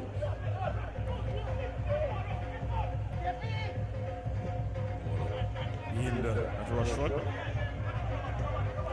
Cornwall finding Joseph. There was the infringement on Iskele Kiza. I must say the off-season of these athletes probably was very intense because they are moving. They are moving more than the game we saw earlier. Each player moving at a very rapid pace. Fast football. I would to give you a joke. This Central team was just brought together about 3 weeks before, before the start of the league. What happens though? They are a team that play a lot of football. In terms of that's the players. Very experienced team. When you look at who they have on the pitch, a lot of veterans, and even the young players are young veterans. Kadeem Corbin, he'll be turning 20 this year, but he's been around a long time. Their young player, John Paul Rushford, he's about 23, 24, but he seems to be around eternity. Then look at Malik Perez, the stopper. He's the veteran in terms of age. Starting would definitely be Tyrone Charles, number 7 on top. That's a man who's competing for the ball there. You can see he has a good engine still on him, as well as Elton John. They will be the elder statesmen on the pitch. On the bench, though, they'll have to come out, of course, Terran Lopez Cummins, Tula Guerra, Cordell Samuel. So a lot of experience on the bench, as well as Cameron Woodley. It's not going to get any easier for the Club Sando team. I'm certainly seeing it on the field. That experience that you just spoke about. So, Jason Spence, the coach of the MIC Reboot Central team, he has a luxury of ammunition, if you can call it that. They've been beaten once this season by the defending champions, AC Port of Spain. They'll be thinking that they want to get past Club Sando. They'll definitely be looking at the defense force. They'll be keeping them inside. They hasn't played defense force as yet. And defense force has definitely boosted their goal difference. It's gone down. Oh! He's just on top of the area. So a lot of dominance here from Central FC. I would say they would have the better end of the ball possession. Remember, it was a penalty call that opened the floodgates in the first game. Yes. Is it deja vu here? When the drivers of the following vehicles check your vehicle this time, PDJ 1768. 2 or 3 years ago, this would have been a Tyrone Charles area. He would be able to go over this wall and get back into the goal. A couple of years, the good for in terms of age. John Paul Rushford can also hit from this distance, but it's going to be seniority. Seniority got rank, as they say in the army, and it's going to be Tyrone Charles. He scored a beauty as a national team player. I think it was against Haiti. Can he roll back the years?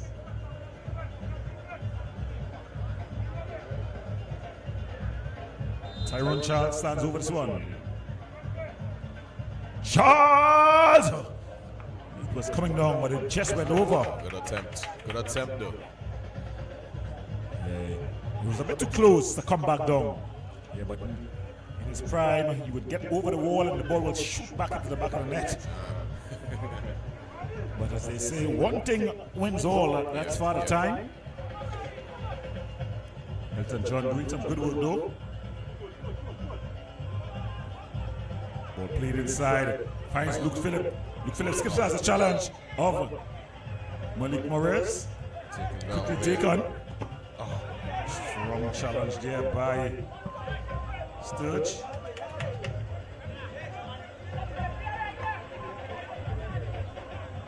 A throw in. So it's going to be a throw in here.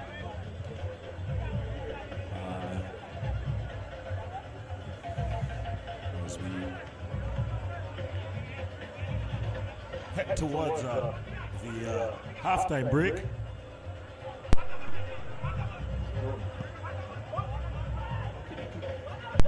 Just about 22 minutes gone. And the keeper comes and claims.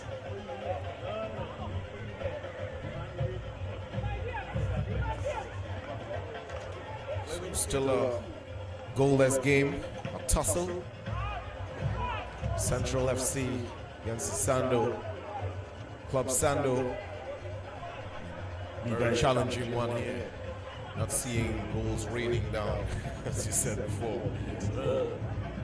You have to be a football purist to really enjoy this one. You enjoyed the toss and fro, the to and fro of the battle, the tactical awareness. And definitely this is what we call good football. Seeing the strength of both teams. Really enjoy that. Of course, many fans love to see the goals. Yes. They come for the goals. It's almost like the team is looking at themselves in the mirror, and then you back and forth. But there's been a good turnout here at the Horquetta Recreation Grounds as well. I was very happy to see that. Yeah, I think the after party, I think it's Temper. Is it Temper? That's where you want? Yes, Temper. All right, that's where you want, that's where you want. That's how it goes. I'm not quite okara with the new genre of music. And he loses out. John Paul Rushford. Oh, you're not sure. I saw him looking for his teammate, but the pass wasn't where his eyes were. That's the challenge there. I think he was caught in between two minds. Yes, He was looking for his teammate, and then he saw the top left-hand corner. Yeah. But it's easier to see it than to pick it out with the ball. And Morez.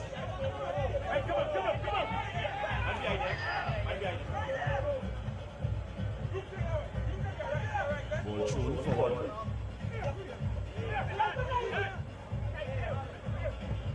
Sturge. It's a beautiful aggressive move there by Henry. And then he just passes the ball off.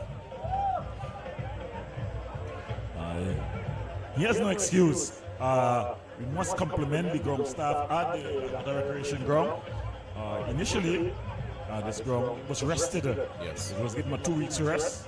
And because of the condition, it's definitely improved a whole lot. Of course, it's been helped by the dry weather as well. So it's, I think any team looking to play good football, attractive football, will like it here. Yeah, it looks well maintained. Talking about La Horquetta, this is a community that loves their sport. Yeah. Very old community as well. Luke Phillip, Emil Ramdin, Mark Ramdin, still Ramdin, some good work, and they finally able to clear.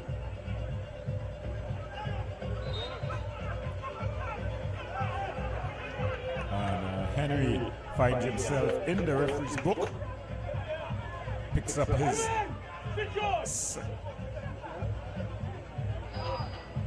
the first red card, a yellow card, sorry. That being prophetical. Antoine. Ball play through. Ragu comes and claims. Keeper is on the ball. Quickly off his line. Sturge. Kieran Valda Cornwall just heading out.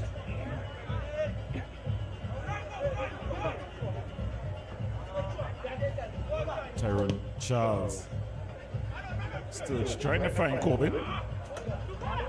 Rashford with a steal there. Pass. Rashford finding Antoine. Looking for the spaces, as I say. Very good at that. Excellent. Smooth. Caleb Sturge trying to thread the needle. Just killing the momentum there. You're certainly seeing some top tier football here at the La Horquetta Sporting Grounds if you're looking on. Yeah, they definitely put on a good display. Just call for the holding there. Hudson, nice here. Hudson.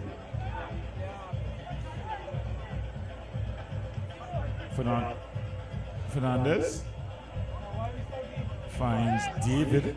David looking for movement. Merez. Still Merez. Still Merez. And Merez. Finding that space, but nobody to fill it. Sando.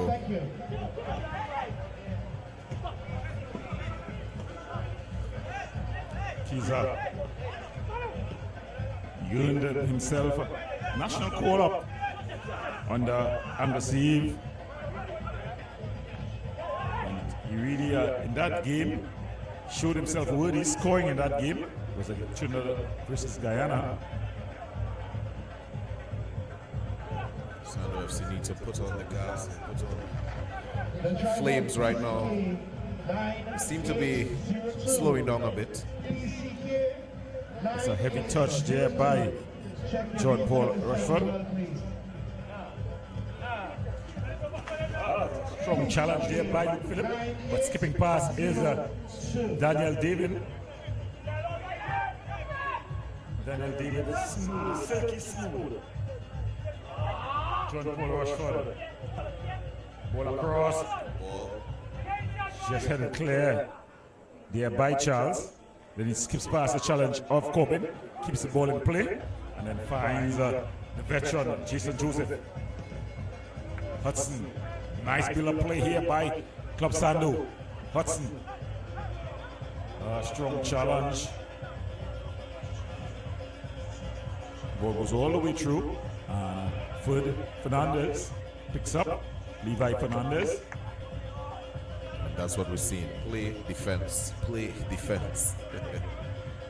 So it's Fernandez picks up as he aims it forward. Jamal Jack. And able to win out there was Tyrone Charles. And then Corbin holding up the play. Shot from distance. Just flashing wide. Going for the spectacular. Raising a round of applause from the fans. There was Russ Russell Jr. Fair attempt, fair attempt. Of course, Russ Russell Jr. flown with the national team to Saudi Arabia. That first assignment of Coach Dwight York ended in a 3-1 defeat. Also waiting patiently to see how the team does under his stewardship. Caleb Sturge, a take no prisoners type of defender.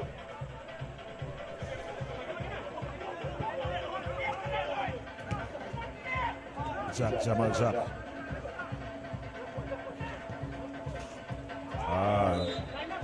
Antoine just barging into the back of Cornwall.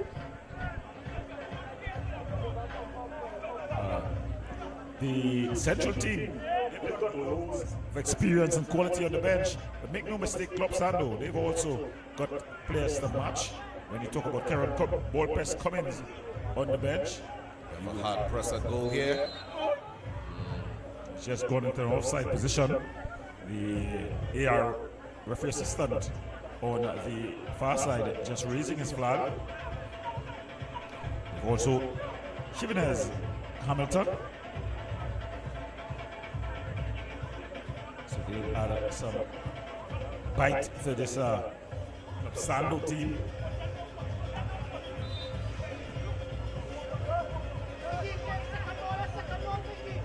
Goal kick here for Central FC. It's banged upfield, played on, and then headed on. But Jamal Jack comes and wins out. Cornwall goes back to Charles. Charles playing it forward. Good defensive header there by Elton John. Luke Phillip. Making a move, but I was and the referee pushed too far. Yeah, he was fouled. Luke Phillip was fouled. Yeah. The referee allowed the advantage to be played when it was lost. He has called it back. That's good refereeing. There by the referee. I must say a very quiet sideline compared to the well, of course, when defense force play Caledonia, yes, it's a battle within a battle. Yes, yeah. It's more than a battle on the field.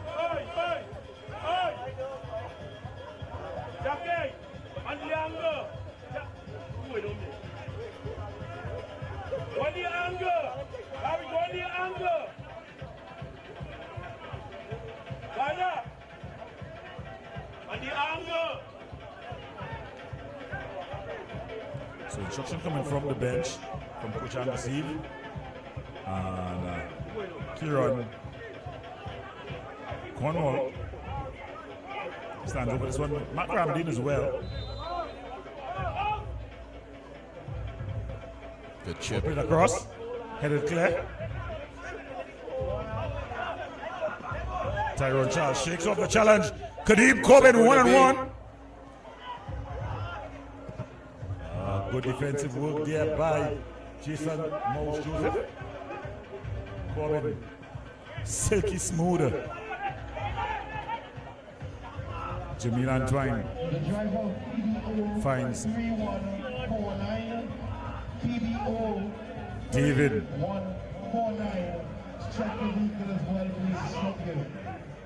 Mark Ramdeen. Isaiah Hutz. Ezekiel Kiza. Ball played wider. Mark Ramdeen. Ramdeen putting up his big screen. Nice interpassing. But then that ball just goes out. And that's after whistles. What the half in this one? Central 0, Club Sando nil. It's been 0-0, but a very interesting game. It's a very defensive game, I must say, Gordon. And we saw that from on both ends. They are making the press towards goal, but the defense on both teams are very strong. So that's commendable. But so we have to see which striker is going to break that defense. Well, it's been a good and interesting first half. We go to break. When we come back, we'll have second of action live right here on Wave TV. We get you ready. The afterlife is on. Let's go.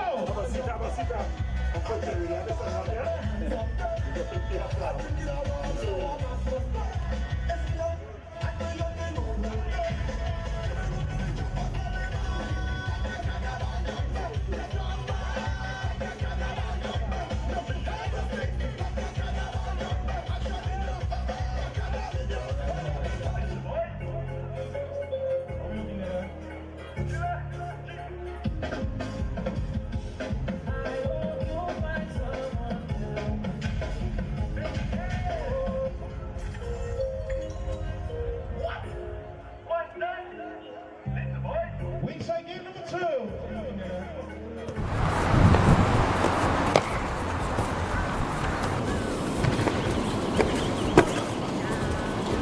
I'm telling ya, I'm telling you, I'm telling you, nah. So me about the interview. One must train at least 3 to 4 times per week. Doing hopping, bounding, hurdle drills, medicine ball, sprint drills, and also technique. Technique for me also is key.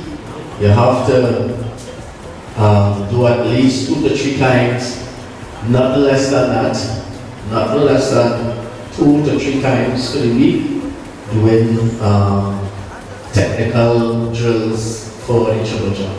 Because it's such a complex discipline, you have to spend a little more time.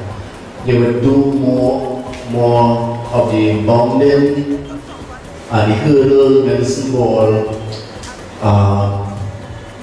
You concentrate on sprinting, but it is not your main focus. So sprinting to me, when I do it, I do two times a week. Other coaches will have their own method, but for me, I do sprints twice a week and more concentrated more on the technical aspects. I'm telling you, where we're from Trinidad and Tobago. I's a Trini, Purple Trini, oh, cause they love how Trini does look,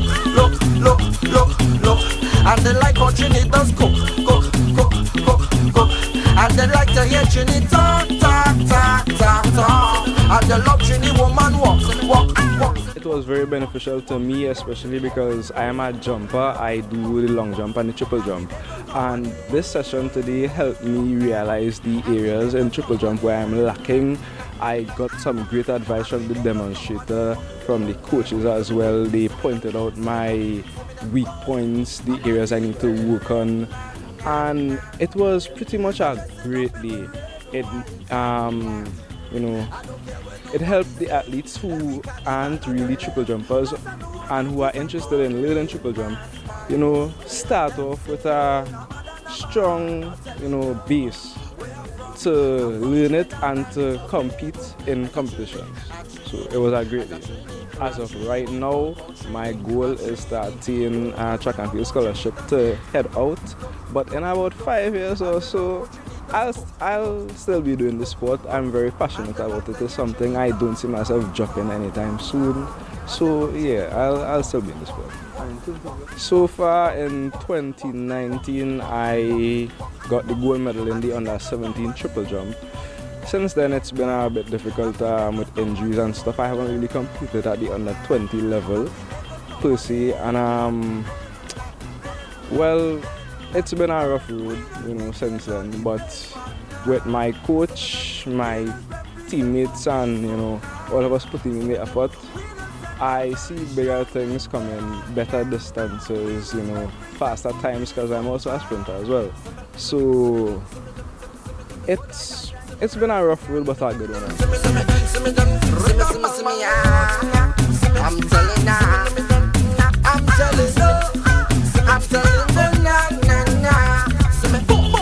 I party until it rain, I dressing up in my red, white and black. I don't care what nobody say. Every carnival I done day. Plus I know all artists and all the mass bands. Them say I'm a bad. I'm telling you where I'm from Trinidad and Down, don't be under your hips, right? Nothing in front, nothing in back. You're not coming here later. Yeah? So you're running, this is your running action when you're running. And get it up. Alright? And stay nice and tall and get hip cook. And they like to hear Trini talk. And they like Trini woman walk. It was really beneficial because I've only been dealing with the long jump and I was afraid as an athlete before doing the triple jump. So the information given here, I think I may try to work with 2 athletes to see how best they can do with the triple jump. But the information here was really well. I've watched videos and I've seen some persons like in the hop phase, like the knee would have given out of them. I've even seen that in some championships where athletes wouldn't have even reached the pit. So that has been my fear, but with the information that was given here, I think that fear is gone. A Trini, Papa Trini, a Trini. Oh, cause they love how Trini does look. And they like how Trini does cook. And they like to hear Trini talk. And they love Trini woman walk. The clinic was very beneficial for all the athletes, the coaches, because the facilitators took us from the point of a beginning athlete and what we need to do with an elite athlete. So if you didn't know anything about triple jumping, you got as much information as you need to start. If you're an experienced jumper, you had enough information here to cause you to continue along that journey to become successful. And even if you're at the elite level, you also got sufficient information to ensure that you become podium potential material. So it was very beneficial from that point of view.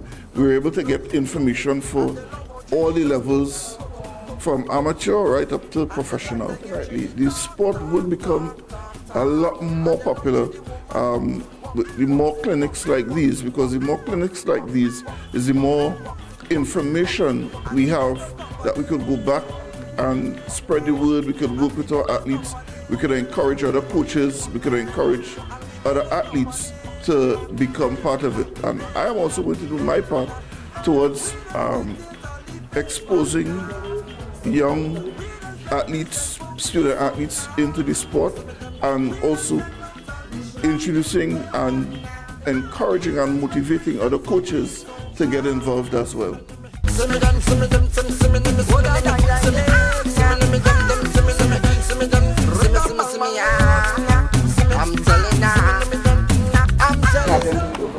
The banana hurdle. And once they start to refine that skill and they're a lot stronger, then you could probably incorporate something a little higher. So you're working on getting the height up there and that reaction. Every carnival I done day.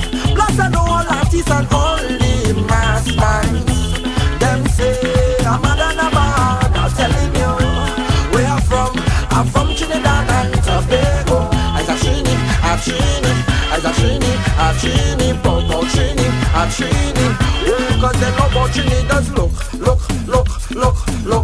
And they like how Trini does cook. And they like to hear Trini talk. Posture and people doing it, and that's one of the reasons why. So once you start incorporating that, if you want to, you can have them use a broomstick, or you can have them use the bar without. That in itself is a couple pounds. Well, first things first, proper posture and safety when in the gym. A lot of them don't let anybody force you or push you into moving weights that you're not accustomed because somebody wants to do a little competition. But remember why you want to incorporate weights in your program. Track and field athletes are not bodybuilders. They're not power lifters. This one I was working with a gym person, and he was doing right. bodybuilding. So it have gym persons and it have strength and condition coaches. Different, totally different. So they would know for what activity you're doing. If you're a bodybuilder, if you're a power lifter, they know how to train. That's if you're right. a track and field athlete or a specific type of track and field athlete, they know how to train. So that's what I'm saying. So you will see throwers, shot putters, discus throwers doing routines. You will see them doing some type of speed work. It wouldn't be as much as a sprinter or maybe a jumper, but you will see them do it. So it's more of one and less of the other, depending on the event or the activity that you're doing.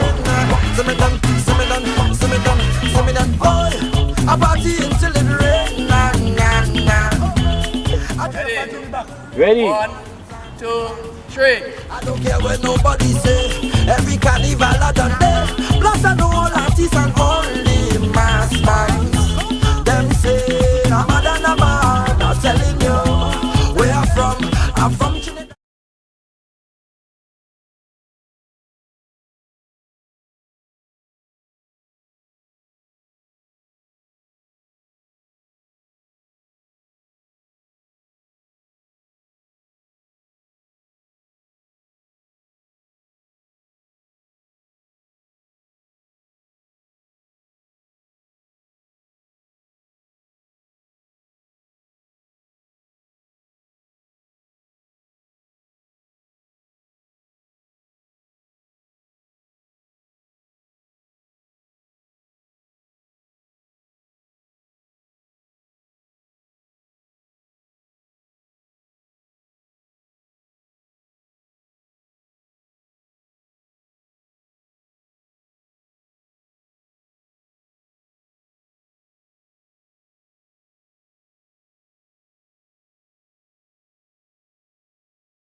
The driver 9305.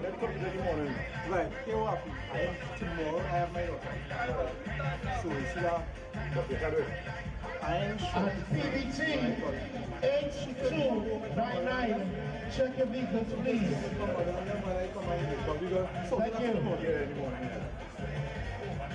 Thank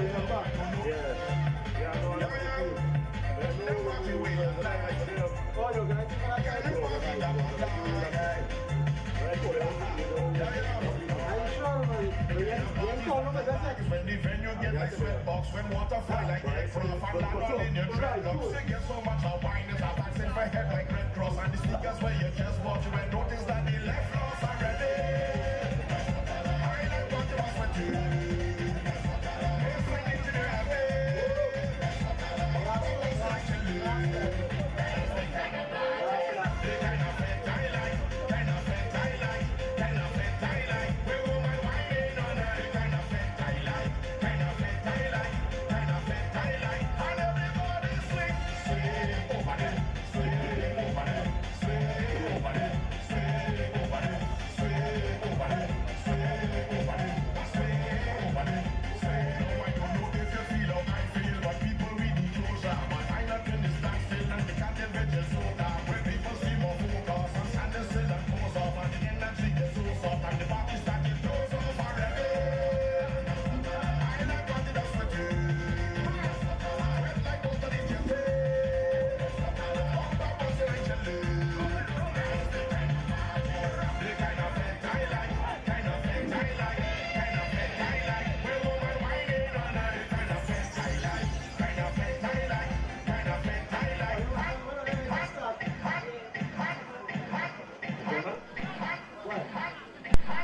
Welcome back to TTPFL action right here at the Horquetta Sporting Grounds. It's all about Club Sando versus Central FC. The score 0-0. I'm Jay Brown alongside Gordon. Well, Jay Brown, it's been an interesting first half. Oh yes, definitely. Both teams are just knocking each other's door. No one able to knock down the door and come in. It's been 0-0 first half, but a very interesting encounter thus far. It's a very defensive game, but the action is on. Luke Phillip finding Mark Ramdin. Finding Ezekiel Kiza and Kadim Corbin putting the veteran to sit down.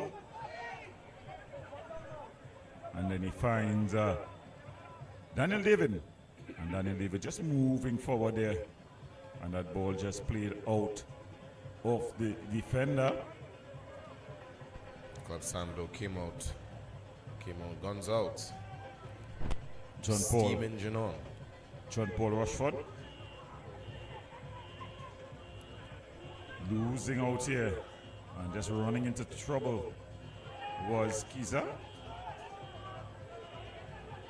Ball goes out of play. So Gordon, what are your expectations for this second half, given what we saw in the first half?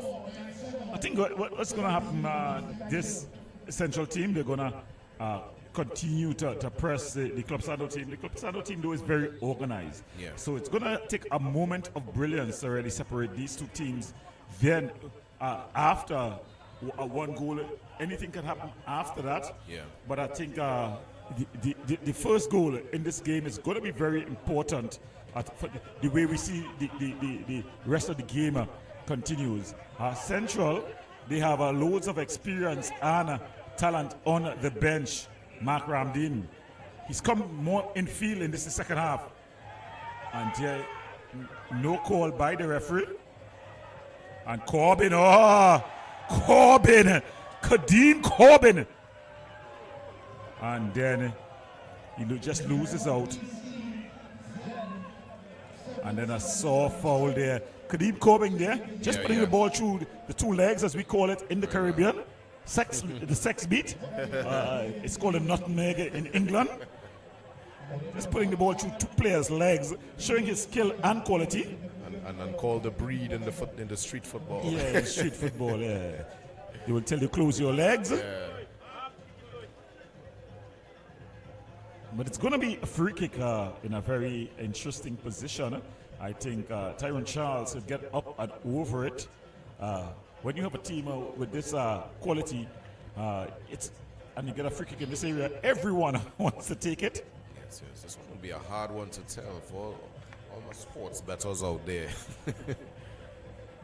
If you say I'll put a 20 on it, boy, you don't know where you're putting that 20. Well, it's John Paul Rushford, I think, who's going to take this one. He's also very good from set pieces in this sort of area. And he goes up and over! But it's over the top of the crossbar as well. He got up over, it was coming down, but not fast enough. Goalkeeper Ragu was taking no chances. He threw himself full. As the Club Sando restarts. Henry not able to keep it in play. Goes out of play. Daniel is for just sticking in the upright. That's Daniel David. Mark Ramdin in a battle here up against Jamil Antoine. No call by the referee.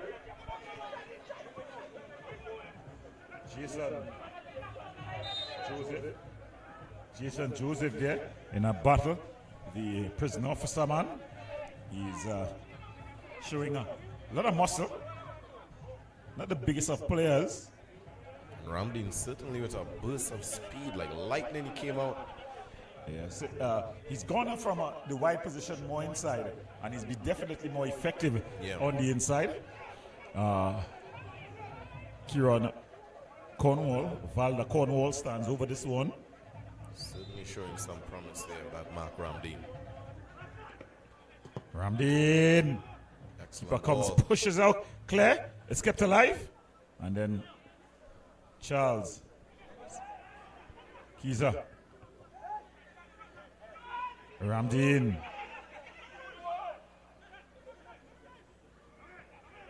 Looking for that space to execute. Shot from the There it center. is. Brilliant save. But he's Oh! the flag has gone up. The flag has gone up. No. A bit of controversy. No, the flag went up. I am almost sure the man who hit the ball was not offside. But there was a player who was offside who was interfering with the play. So it's a bit of controversy, but in the end, I think the referees got it right. The man who put the ball in the back of the net, he would have not been coming from an offside position. Yes. But the man who was interfering with the play was from an offside position. That would have been an exceptional goal. So it's not a goal. It's been waved off. I think the referee has gotten it right.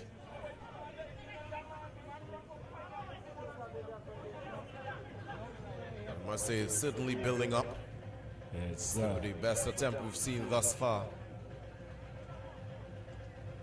That was on target. Brilliant skill. And then a bit of a battle here. John Paul Rushford taking offense to the tackling there of Jason Joseph. If he goes into the history books, you will know that Jason Joseph gives no quarters. And that's why he's been a favorite, an all-time favorite of Anders Eve. So you'll see him again, yes. He's not going to give any quarters in the midfield.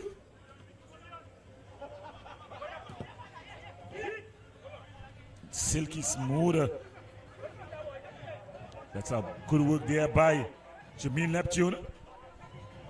But he loses out.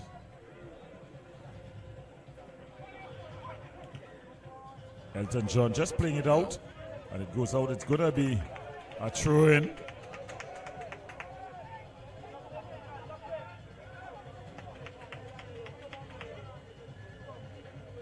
Mark Ramdeen.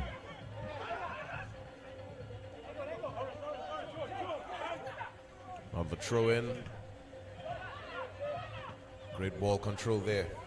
Yeah, Kieran Vala Cornwall. Cornwall, yeah. Beautiful player. He's very skillful. Would have played a lot of football from with Angus Eve. Took a hiatus from football. But he's back on the pitch. You always want to see those players, those talented players on the pitch. That's the beauty of the TTPFL and the role it plays. No call by the referee. Strange. It happened right in front of him. And Central able to come forward. So stranger than fiction there. That no call by the referee. So Central for the attack. John Paul Rushford there. Just earning the irate of his teammates. Jamal Jack.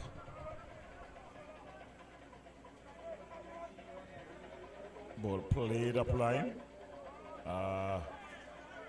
Luke Phillip. And the referee, a delayed call.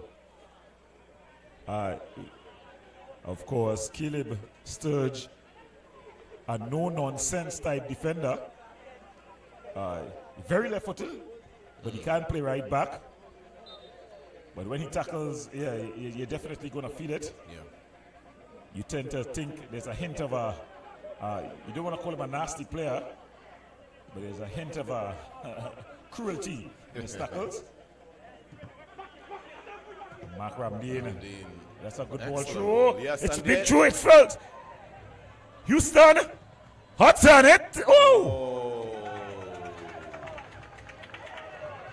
Isaiah Hudson. So well done by the keeper there.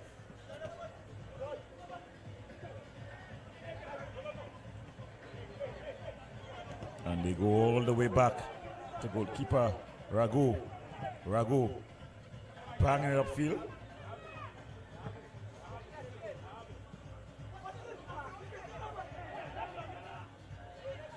Elton John just string it into Malik Mirez. Club Sando getting themselves in really good positions, but just to execute on those positions. Yeah, to be fair, they've gotten the better opportunities. Yes. Here they go again. Ramdeen. Cornwall. Joseph. That's Charles.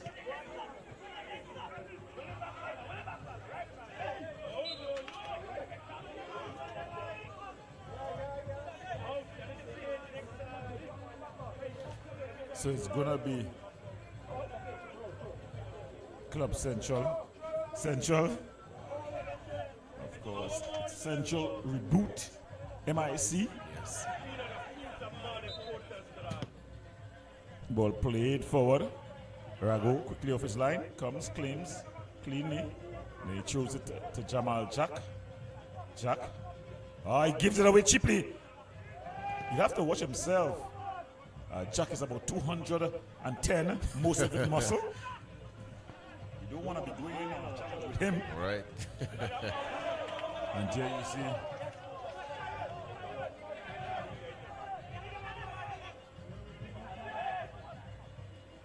Tyrone Charles. Jamila. Neptune, the ball is across! Great defending there, Club Sando. Coming back and getting that defensive touch is Cornwall. Justin Cornwall, that is. So Justin Cornwall puts it out. It's going to be a corner. They're dangerous from set pieces, the Central team. Of course, Rushford has got a very intelligent right boot. John Paul Rushford. Let's look at the delivery. Goes short. Corbin. Floated. Drops. Oh, it's hit to the back of the net. And it looks to be Tyrone Charles who runs to the sideline. He celebrates. Central, they've broken the deadlock. Central has broken the deadlock. And they lead 1-0. Central FC actually breaking that deadlock, as you said, Gordo. Was expecting it from Club Sando, but they found the gap and they executed on that. Yeah, they were knocking, to be fair to them, they were knocking on the door. Club Sando, though, would think they were having the better of the second half exchanges, but just when they think they had things under control, there came that knockout punch there from Central. But make no mistake, Club Sando can answer back. They showed that in their last game when they played Caledonia, they were down 2-0 inside of 20 minutes. And they were able to come back, and in the end, had Caledonia holding on for a draw, 2-2 draw in that one. Wow.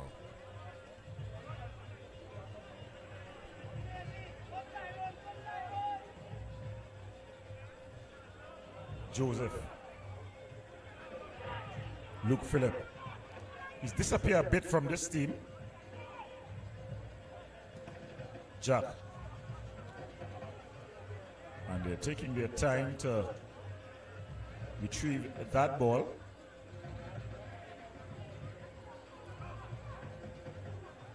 In no great hurry, this Central team. Malik Mirez. Long ball over. And they go back to Ragu. Ragu just claims it, clears it out, finds Joseph. Joseph with a bit of a heavy touch, and then they're able to win out. Ball is thrown in quickly. They're going to about the equalizer now. Charles falls. Luke Phillip looking for his favorite left boot. Joseph. Charles trying to put it back inside.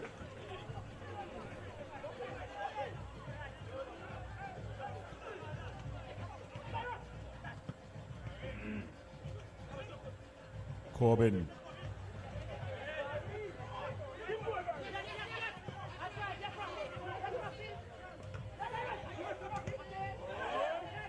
Tyrone Charles. He's gotten acres of room. Tyrone Charles. Good defensive duties there by Cornwall. Took a bit long there to execute that shot. Yeah, it was Tyrone Charles there. I think he was in two minds. He was unbelievable. He didn't believe that he had turned into so much of space, really. Could have just turn and shoot straight into that net.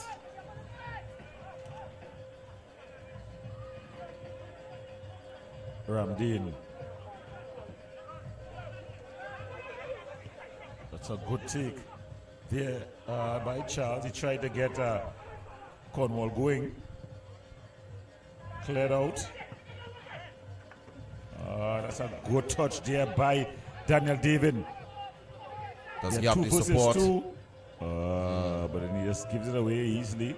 And Justin Cornwall wins out. Kiza finding Cornwall. Cornwall finding the other Cornwall. And then Mark Ramdeen. Charles, that's a brilliant run there by Charles. One touch, two. Let's look at the delivery in. Floated across. There's no one at home. And Russ Russell Jr. finds Kadeem Corbin. Kadeem Corbin. Silky smooth. Tyrone Charles. Looking for some support. Charles! Ragu. Did a great job at finding the space. But Charles also, that's Ragu. Good hands. Yeah. Normally people will push that. Instead he just held on to it. Here comes Kiza. And then he loses out. And the silky smooth David finds Neptune. Neptune goes back to the veteran Elton John.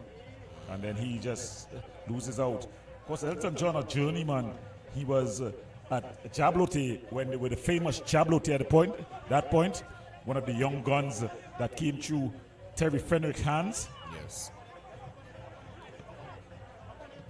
Joseph, Charles, he tried to get to Hudson. And Levi Fernandez just taking some ticks off the clock. Some time wasted. It's a bit early for that. But I guess he's just pulling the momentum out. Jamal Jack, very good with his head. But he only finds Russ Russell Jr. Corbin. He loses out.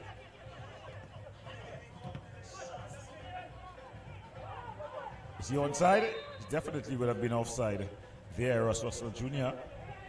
He's playing a winger today, normally a wing back. He brings loads of energy. Of course, he would have started his career as a winger at both Fatima College and Defence Force. He was transformed at Caledonia to a wing back and became this country's most impressive attacking wing back. Now it seems like he's gone back forward here, Russ Russell Jr., although he was given a national cap, one of quite a few he's gotten within recent times by Dwight York, playing wing back. Good work there by John Paul Rushford.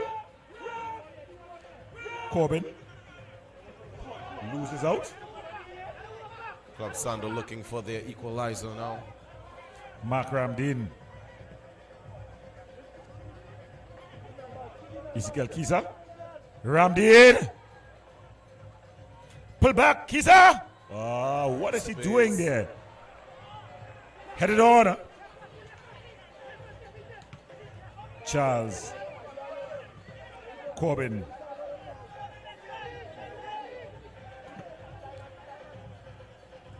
Kadeem Corbin slowing things down. A bit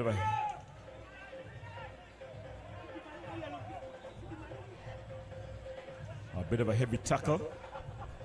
And John Paul Rushford Seems to be Jamil Antoine on the ground. Yeah, but John Paul Rushford, he gets to find himself in the referee's book. John Paul Rushford. I think probably the referee allowed, it was for a previous tackle. The referee allowed the advantage to be played and then issued the card. So decent refereeing there. I don't think both teams have much to complain about thus far about the officials. A bit of changing of the guard as well. When you look at the referees who you have out today, you know, you would have had referee McPhee, right. Guys like Brizan, them now referee assessors, Rama, these guys, and these young referees have come into the refereeing arena. I think they're learning. Sometimes when you are at the wrong end of the decision, you don't want the OJT, but when you look at the long-term benefit for football, yes, you're quite willing to accept it. Philip Ramdeen skips past one challenge. Beautiful ball wider. Bit of a heavy touch there by Cornwall, but then he comes and makes the defensive challenge. A lot of speed there from Cornwall. Justin Cornwall, very impressive player. Comes from the point area, southern area. Henry aimed at Hudson.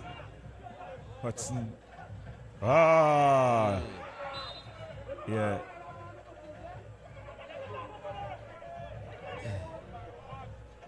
Yeah, it was.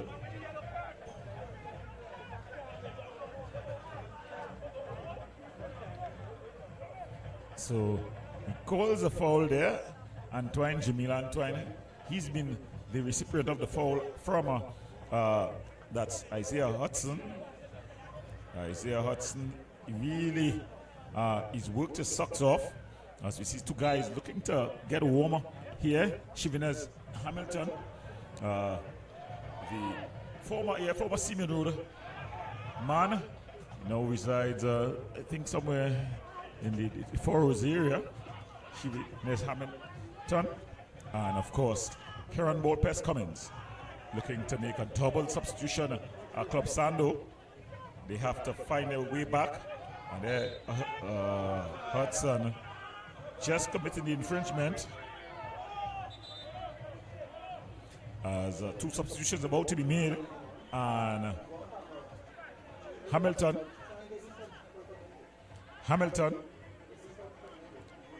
looking to come in, and out goes Kieran Valda Cornwall. So, and Kieran Bolpes Cummins, he comes on, and Ezekiel Kiza goes off. So that's the substitutions for this one.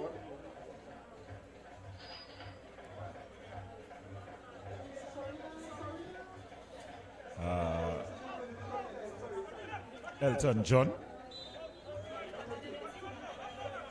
Neptune. Jimmy Neptune as he headed clear. Kadim Coben. That's a brilliant raking pass. That's the quality of the man. He finds John Paul Rushford, who belts his man. Ball across into the back of the net. He's the onside. He is Tyrone Charles. Beautiful. That's his double. Exceptional ball play there. He saw the space, he saw his player, and that was it. Execution to its finest. It started with Kadim Corbin from this side. It was a raking pass across the park. It found John Paul Rushford, one touch wrong the wing back. A beautiful cross, and man on the moment was Tyrone Charles. He just tapped it home and doubled his advantage, his team advantage, and his personal score. So Central, they lead 2-0 versus Club Sando. Oh yeah, Central definitely showing their strength here. We saw the battle in the beginning, and in the second half, this is when the action started to happen. Well, this is the strength of the Central team. The quality. You gotta keep on. They're going to keep on coming and coming and coming. And it's one mistake, and they've got the quality to make you pay. But it's not over yet. Club Sando just making 2 substitutions, and that man on the ball, Kieran Ball-Press Cummings, former national player. Of course, his most famous. And there's a foul. Very hard tackle. And the photo, right in front of the photo official. I think he should be telling something to the referee. It was definitely there was something. So the photo official should have a word with the referee. Should definitely tell him what is taking place. No talking to, no card as well. It seems the photo official did not pass on any information. Seems to be okay. That was Ronald Charles. And I think the third team on the pitch just not communicating as well.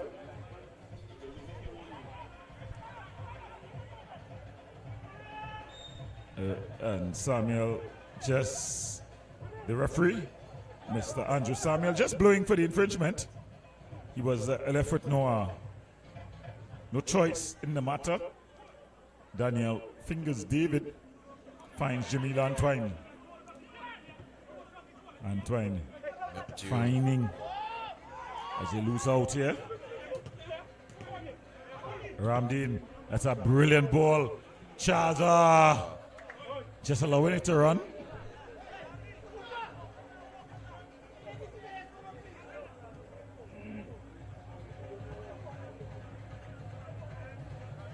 So Coach Angassi will have to find a solution and find it fast. Corbin, skillful, really classy. Loves to come in the pocket. That's a brilliant ball. Strong tackle there by Shivinet Hamilton. Hamilton bursting pass. I think the referee has to blow the whistle, and he doesn't. He has to blow the whistle. He would have allowed the advantage to be played. When the advantage was lost, he would have had to blow it back. Corbin, Jack, heading clear. Jason Joseph caught in possession. Daniel trying the shot. Cornwall can keep it in play. He can. Finds Jamal Jack. Jimenez losing out. Corbin! Just flashing wide. So good attempt there. Central coming in waves now.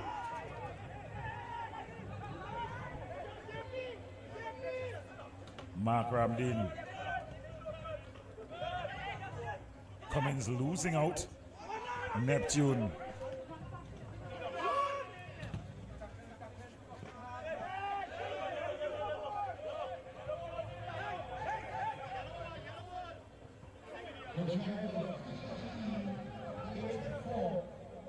Neptune with a throw.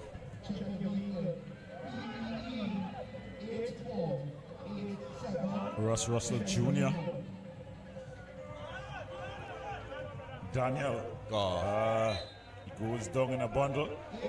Of course, Daniel David, former La Horquetta Rangers man. He would have been coached in his youth by the famous Dada Academy. That's not the name of the team. The Trincetta Hawks, coached by Dada. Really a man who's done human service to football in the Port of Spain and environs area. And David finds himself in the referee's book. Seems that he's gotten the commentator's curse.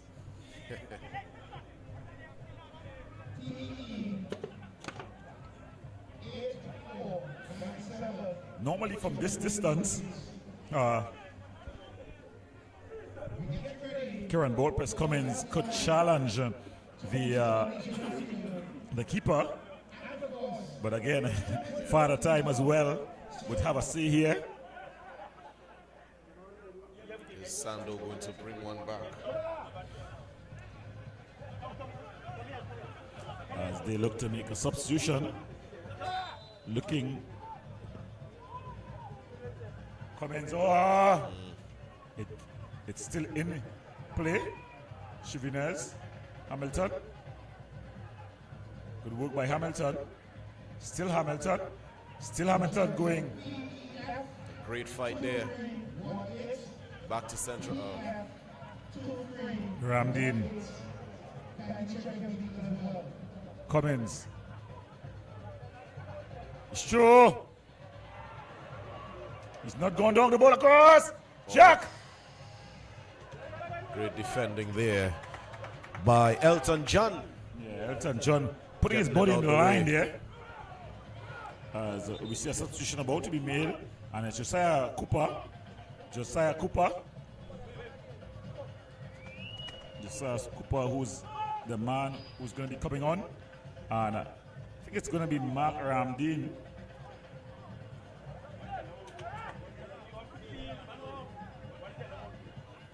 I think it's Justin Cornwall, the one to be coming on. Nice Cooper, but yeah, Cooper is on, but it seems to be Luke. Yeah, it's Luke Phillip. Number 16. Luke Phillip. Luke Phillips, yes. Luke Phillip.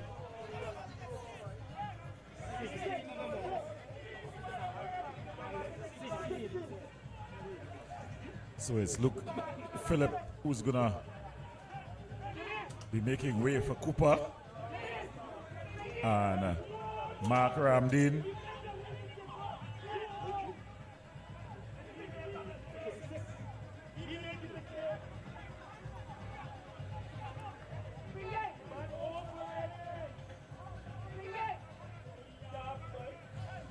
So it's going to be Ramdeen.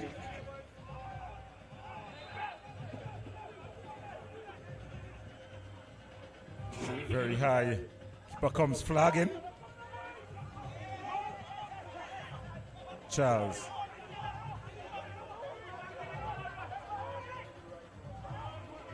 Seem to be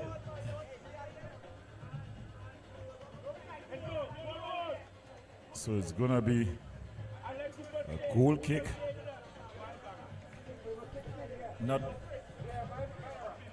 Not much time left in this one. Some Club Sando fighting to get that goal. Pull their way up. Central looking to keep close to the defense force. It will make that clash between defense force and Central all important, a mouth-watering clash, blockbuster. Early days yet in this season. Remember, all over 22 games to be played. Yes.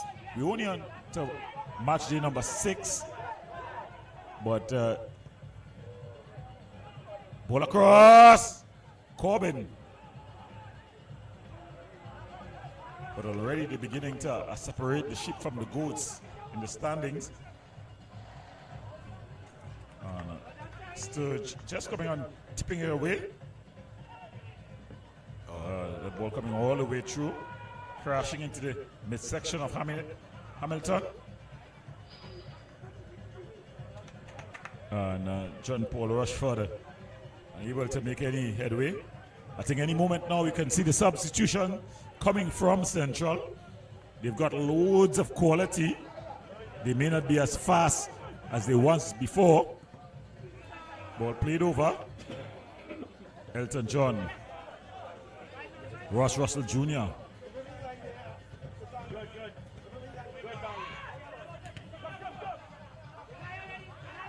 Jimmy Neptune. Good defending by Jabari Henry. Ball played through.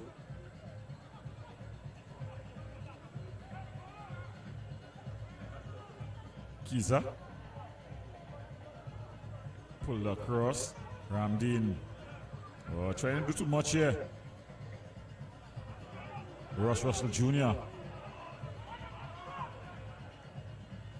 John Paul Rushford. Back to Ross Russell Jr.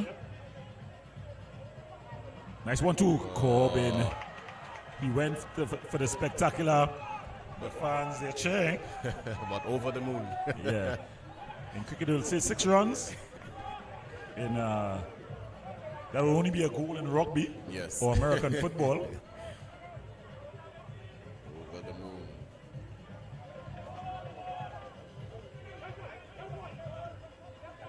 So Club Sando is searching for that goal.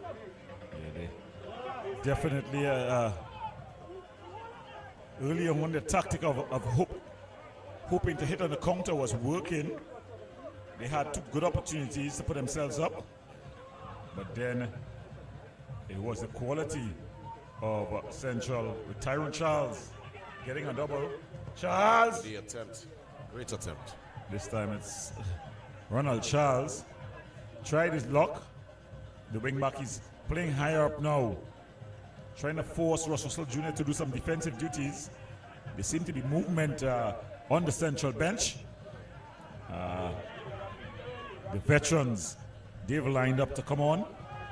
Of course, Woodley, Kevin Showtime Woodley looking to come in. Henry missing everything, but then Jack able to clear things up.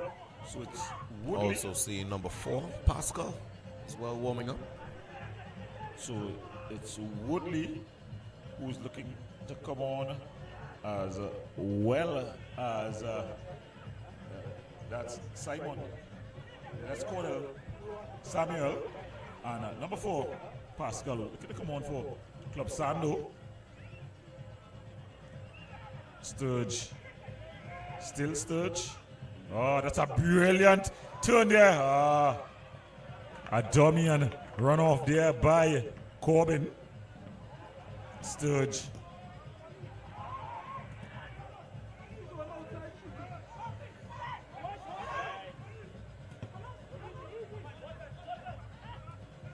That's Cummings finding Hamilton.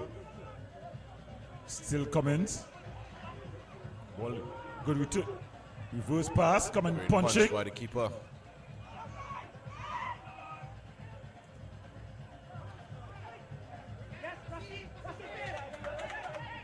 Tyrone Charles. Ross Russell Jr. Corbin. Just slowing things down now, Central. That's when you've got quality. Good space.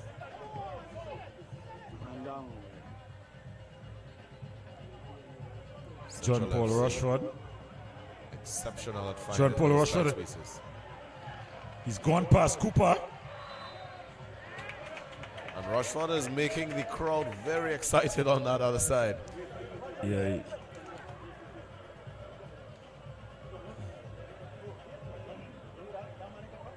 So Ramdin has stayed down.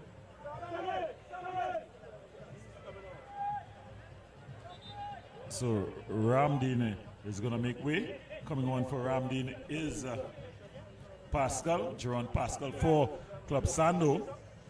But then Central, they're going to make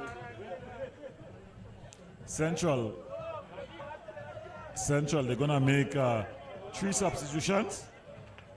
So it's going to be Kevin Showtime Woodley, as well as Cordell Samuel, number 11, coming on, as well as number 19, Kevin Showtime Woodley. It's going to be also seeing number 18. So number 18 as well. That's Dominic Elijah Douglas, yes. As well as Atula Guerra. So loads of experience, a lot of national caps there, and football experience coming on there. The almost 40-year-old Cordell Samuel, that's number 11, he's going to be coming on. Showtime Woodley, he's also up there, somewhere 37, 39, 38 years. And then we've got Atula Guerra. We know John Paul Rushford comes off, and on goes Dominic Douglas. Ross Russell Jr.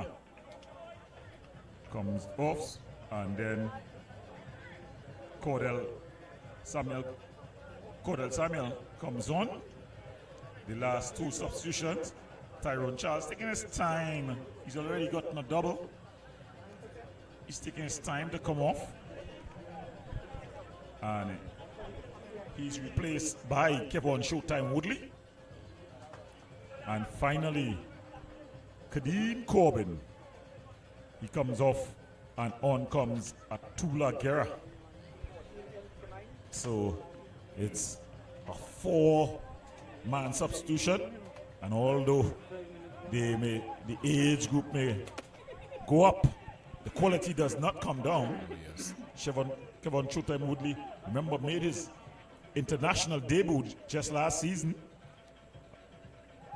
Famous CONCACAF Trinidad and Tobago beach soccer footballer. Finally making his mark and getting a national caps last season after a stellar end second half of the season performance with Mova Caledonia. Atula Guerra needs no introduction. The man who bowed down to Messi when Trinidad and Tobago played Argentina. Good memories. Good memories. And of course, a great showing by Kadeem Corbin and John Paul Rushford. Doing exceptional for Central FC. Daniel just allowing another one to go out of play. And it's going to be a throw in to the Central team as they try to keep pace with the defense force. Not much time left in this one, but the Central team will end the night on 15 points, if the scores remain as is. Defense force, they're sailing high. They'll be on 18, 6 from 6, and perfect.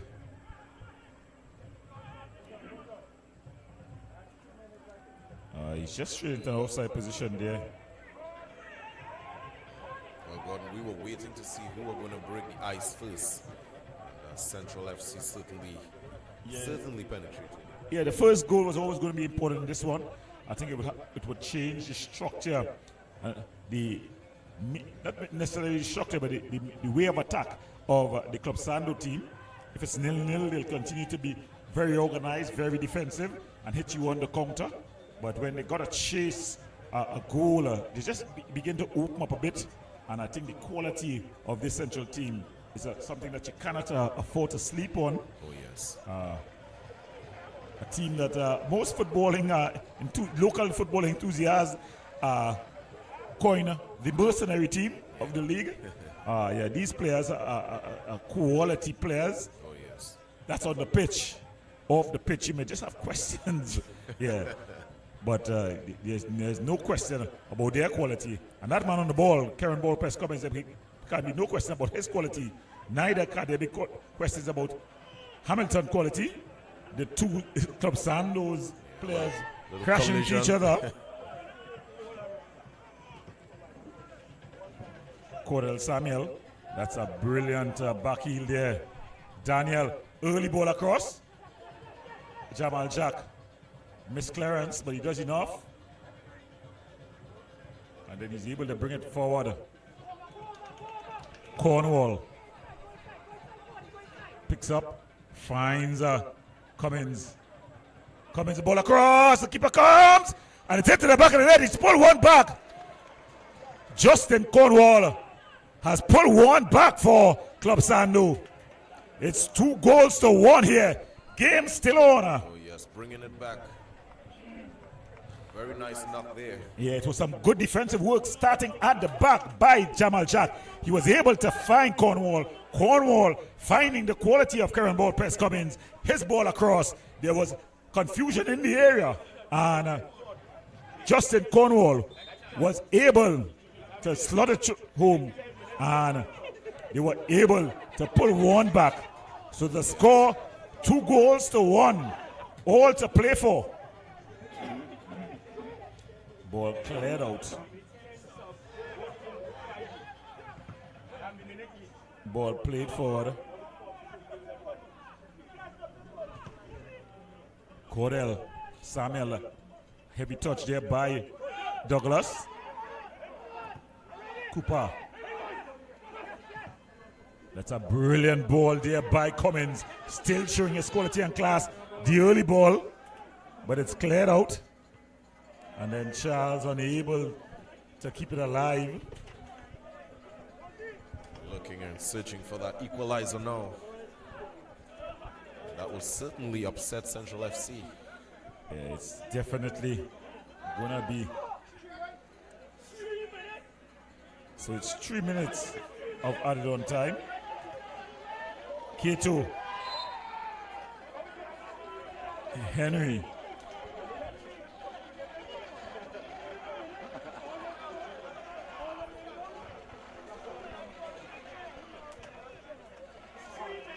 Yeah, the static is not through our areas. They're just prepping for the after party, something that has become very important for Trinidad and Tobago's football. Temper, the woman who's going to be dominating proceedings after. We have a nice big crowd here. Jack headed clear. Ball played forward. Cooper.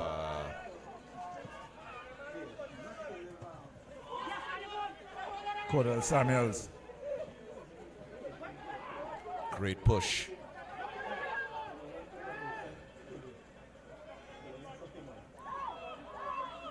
Ragu.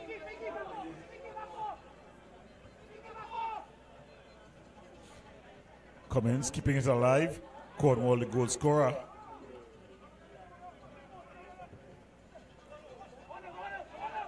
That's a good turn there by Charles. He bursts his passes, man, but then he's able to get a corner. With just 3 minutes extra time, we have what it takes to give them that equalizer. Well, it can be very dangerous here. Of course, Cummins has a very intelligent left boot. It's going to be curling inward. Keep up with it. Fernandez will have to be very careful. Ball floated. Headed clear. So it's going to be a corner. Again. So Cummins. Tension is building up.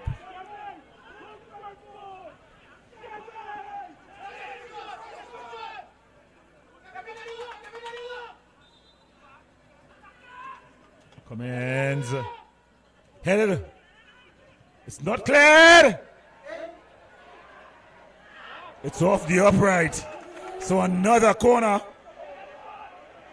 Keeper putting in that work, but he seems to be a bit disgruntled with the referee. So it's some pressure being put on here.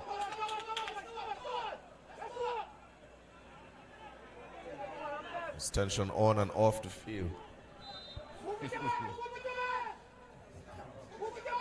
Ball headed clear there.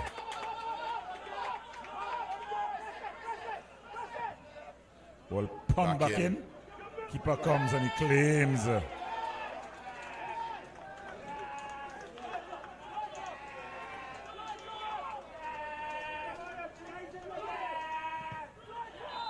And that's the final whistle. So at the final whistle, Central, they come away 2 goals to 1 winners versus Club Sando. A very interesting game. Oh yes, definitely very exciting. We saw a little tug of war in the beginning. Great defending from both teams, but Central FC, of course, with the 2 goals to 1, exceptional play in there. Of course, I must mention. So it was some interesting times here as Central FC able to hold on for a nail-biting finish in the end. Tyrone Charles, his double, separates these 2 teams. So we want to thank you for viewing another presentation here on Wave TV. Remember to keep viewing as we bring to you all the excitement right here on Wave TV. So from all over here, I'm going to pair together with Jay Brown. Good night and good luck.